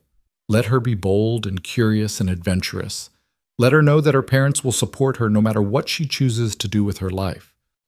"Even if she wants to be a doctor like her mother?" Cole asked. "Especially if she wants to be a doctor," Amelia said firmly, "though I hope by the time she's grown, it won't be the fight for women that it was for me. I hope we're building a world where her gender doesn't limit her opportunities." "We're trying," Cole said. "Every time someone sees you succeeding, sees you saving lives and contributing to the territory, we're changing minds. Grace will grow up in a world you're helping create." That evening, after Grace was asleep and they were sitting by the fire as had become their cherished routine, Amelia placed Cole's hand on her stomach with a small smile. "I have something to tell you," she said. "We're going to have another baby. I'm about 2 months along." Joy surged through Cole, mixed with the inevitable flash of fear that came with any pregnancy after having experienced childbirth once. "You're sure you're feeling all right?" "I'm sure and I'm fine," Amelia assured him. "A little tired, some morning sickness, but nothing concerning. And before you start worrying, yes, I'll be careful. Yes, I'll reduce my workload as the pregnancy progresses. Yes, I remember everything I learned with Grace. We know how to do this now, Cole." "We do," Cole agreed, pulling her close. "We're going to be parents again. Grace is going to be a big sister." "Are you happy?" Amelia asked, searching his face. "I'm terrified and thrilled in equal measure," Cole said honestly. "Just like last time. But yes, I'm happy. Our family is growing, Amelia. We're building exactly the life I never knew I wanted." They sat together planning for the future, where they'd put another cradle, how they'd manage 2 children, what names they might consider. The conversation was easy, comfortable, full of hope and affection. This was partnership, Cole thought. This was love. Not the all-consuming attachment that had destroyed his mother, but a love that enhanced both their lives while leaving them intact as individuals. Winter arrived right on schedule, bringing snow and cold, but no longer bringing the fear that had accompanied previous winters. They were prepared now, experienced, confident in their ability to handle whatever the season threw at them. The ranch ran smoothly under Cole's management. Amelia's medical practice continued even through the worst weather, with patients coming to the house when roads allowed, and Grace thrived in the warm security of parents who adored her. Robert and Sarah's ranch was also flourishing, their horse breeding operation showing early promise. The 2 families spent Christmas together, a celebration that felt complete in ways Cole's solitary holidays had never been. There were children and laughter, shared meals and stories, the kind of family gathering his parents would have loved. As he looked around the table on Christmas evening, at Amelia holding Grace, at Robert and Sarah discussing their plans for spring, at the warmth and contentment filling his home, Cole felt a gratitude so intense it was almost overwhelming. He'd been so afraid of this, so certain that opening his heart would destroy him. Instead, it had saved him. The new year arrived, bringing with it anticipation of the baby due in late spring. Amelia's pregnancy progressed smoothly, her body adapting more easily the second time. She continued her work through the winter months, though she accepted more help from Sarah, who'd proven to be an apt student of medicine. The two women worked well together, their shared experience with Blackwood creating a bond that went beyond friendship into something more like sisterhood. In March, with Amelia 7 months pregnant and beginning to slow down, an unexpected visitor arrived at the ranch. Eleanor Saunders, the territorial health official who'd been supportive from the beginning, came bearing news that made Amelia's eyes widen with shock. The territorial government is establishing a medical school in Helena, Mrs. Saunders announced. It will be small to start, just one building, a handful of students, but it's a real medical school with real accreditation. And Amelia, they want you to teach there. Not full-time, but perhaps one course per year on frontier medicine and emergency surgery. Your expertise is exactly what the students need. A medical school, Amelia breathed. In Montana. That's remarkable. It's necessary, Mrs. Saunders corrected. We can't keep depending on doctors trained back east who don't understand our conditions. We need to grow our own medical professionals who understand what it means to practice in isolated areas with limited resources. You've been doing that successfully for nearly 2 years now. Who better to teach the next generation? She'll do it, Cole said before Amelia could voice the doubts he saw forming on her face. She'll absolutely do it. We'll figure out the logistics. Cole, I have 2 children. Well, 1 and 1 on the way, Amelia protested. How can I possibly teach in Helena? The course would only be a few weeks once a year, Mrs. Saunders said. Intensive instruction, then back home. We'd work around your schedule, your children, your practice here. We're not asking you to give up your life, Amelia. We're asking you to share your knowledge so others can save lives the way you have. It was an offer impossible to refuse, and after talking it through with Cole that evening, Amelia accepted. She would begin teaching the following year after their second child was born and old enough to manage without her for short periods. It was another step forward, another way her influence would extend beyond the immediate community to shape the territory's future. April brought the birth of their son on a warm afternoon with birds singing outside and the smell of spring flowers drifting through open windows. The delivery was easier than Grace's had been, and when Mrs. Kowalski placed the baby in Cole's arms, he felt the same overwhelming love he'd experienced with his daughter, but tempered now by experience and confidence. What should we name him? Amelia asked, tired but radiant. James, Cole said immediately. After my father, if that's all right with you.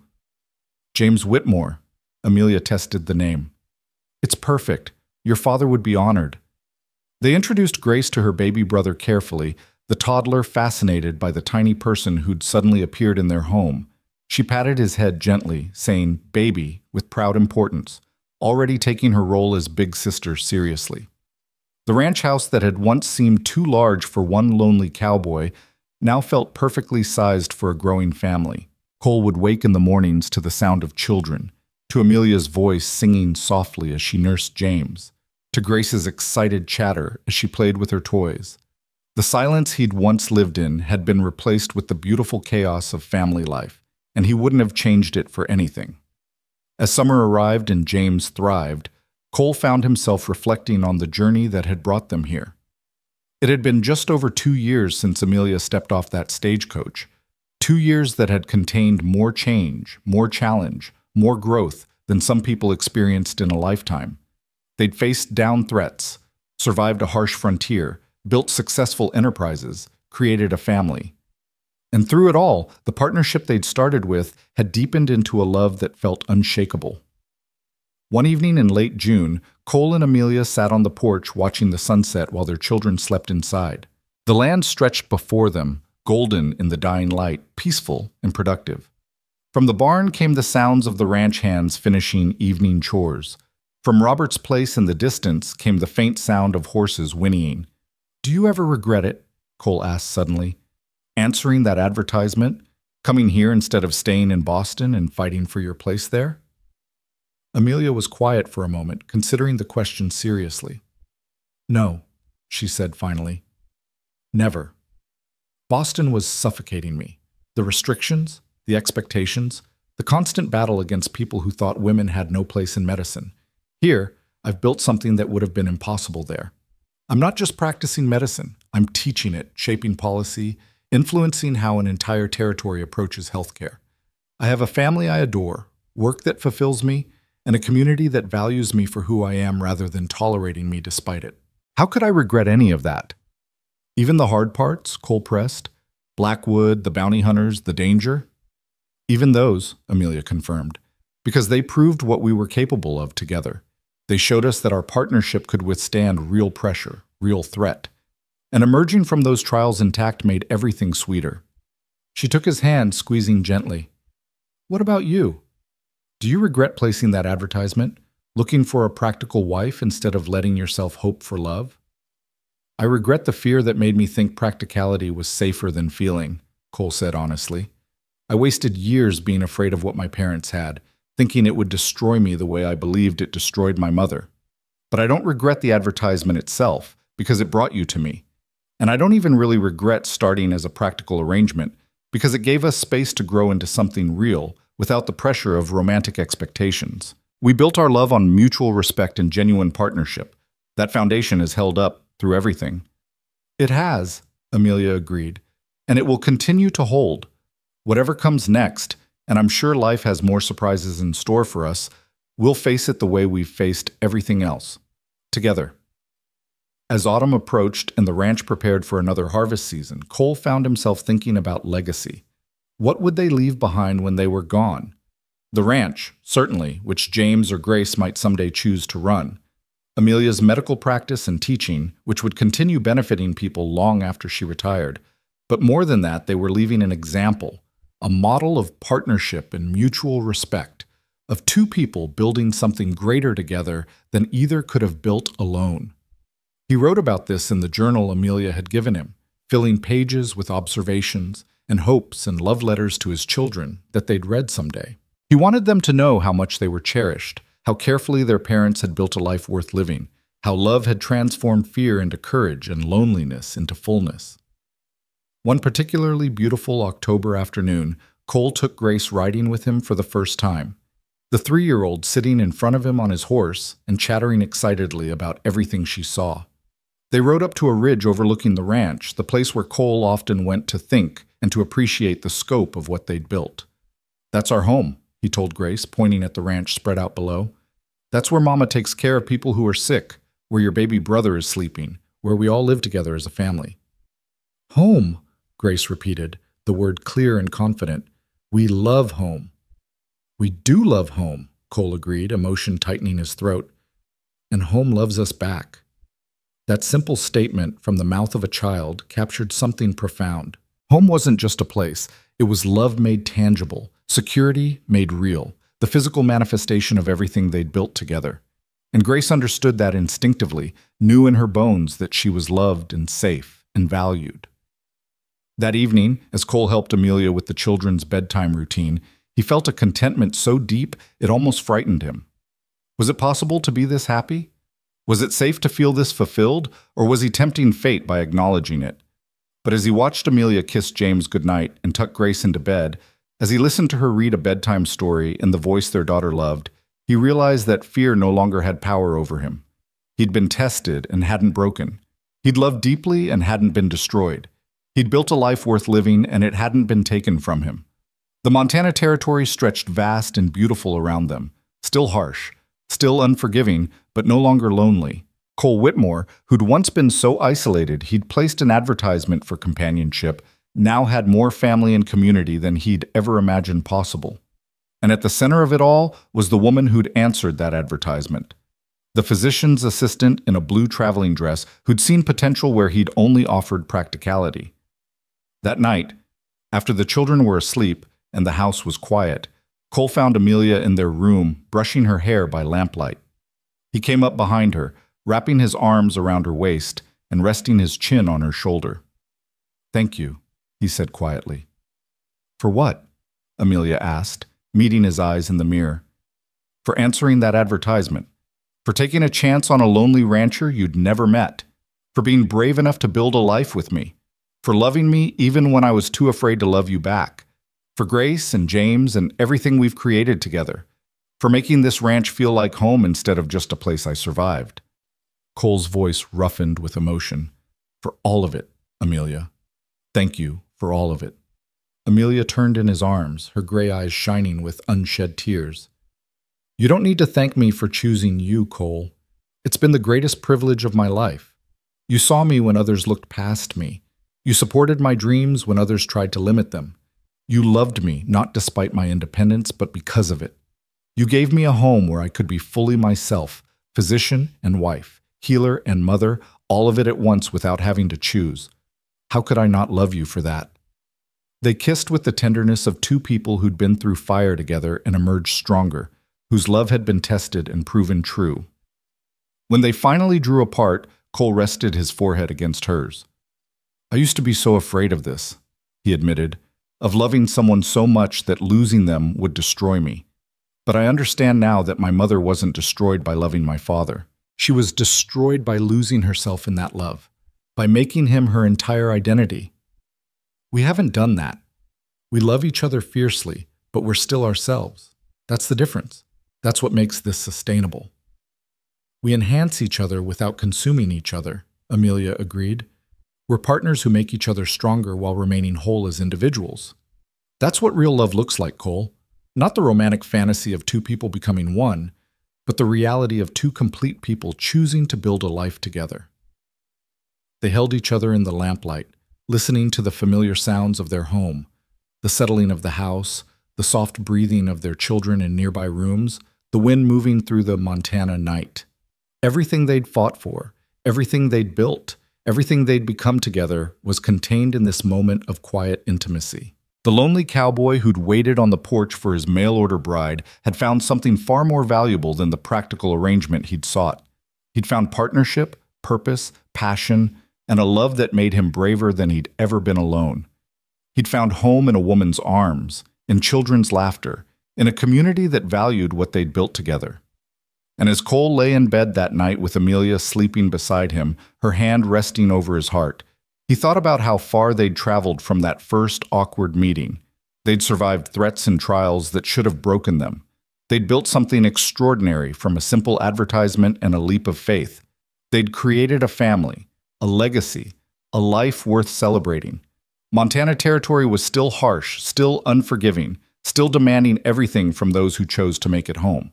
But Cole and Amelia Whitmore had proven they could not only survive but thrive in this beautiful, brutal land. Their ranch would stand for generations. Their children would grow strong and capable. The medical practice and teaching Amelia had established would continue saving lives long after they were gone. But more than any of that, they'd proven that love, real love, the kind built on respect and partnership and choosing each other every day, could flourish even in the harshest conditions. That two people could find each other against impossible odds and build something that lasted. That home wasn't a place you were born, but something you created with the people you loved. The story that had begun with a simple advertisement and a desperate woman seeking escape had transformed into something far greater, a testament to courage, resilience, and the transformative power of love freely given and gratefully received. And as the Montana stars wheeled overhead and the land slept beneath them, Cole Whitmore finally understood the truth his heart had known from the moment Amelia stepped off that stagecoach. Home wasn't this ranch, these buildings, this land he'd worked so hard to claim and keep. Home was her. Home was them. Home was the life they'd built together, the family they'd created, the love that had grown from practical beginnings into something that would last as long as they both drew breath. And in the quiet darkness, holding the woman who'd answered his advertisement and changed his entire world, Cole whispered the words that had become his truth. Home isn't this ranch, Amelia. It never was. Home is you. Home is us. Home is wherever we are together. And I'm finally home. In her sleep, Amelia smiled and nestled closer, her body knowing what her sleeping mind couldn't acknowledge, that she was exactly where she belonged, with exactly who she belonged with, building exactly the life she'd come west hoping to find. They'd both been seeking safety and practicality, protection from the pain of loving too deeply. Instead, They'd found something infinitely more valuable: the courage to love fully, the strength to be vulnerable, and the wisdom to know that true partnership enhanced rather than diminished the individuals within it. The lonely cowboy wasn't lonely anymore, and the woman who'd run from one nightmare had awakened to a dream she hadn't known she was allowed to have. Together, they'd built a life, a family, a legacy that would echo through the Montana Territory for generations to come. And under the vast western sky, their story closed, full, complete, and forever home.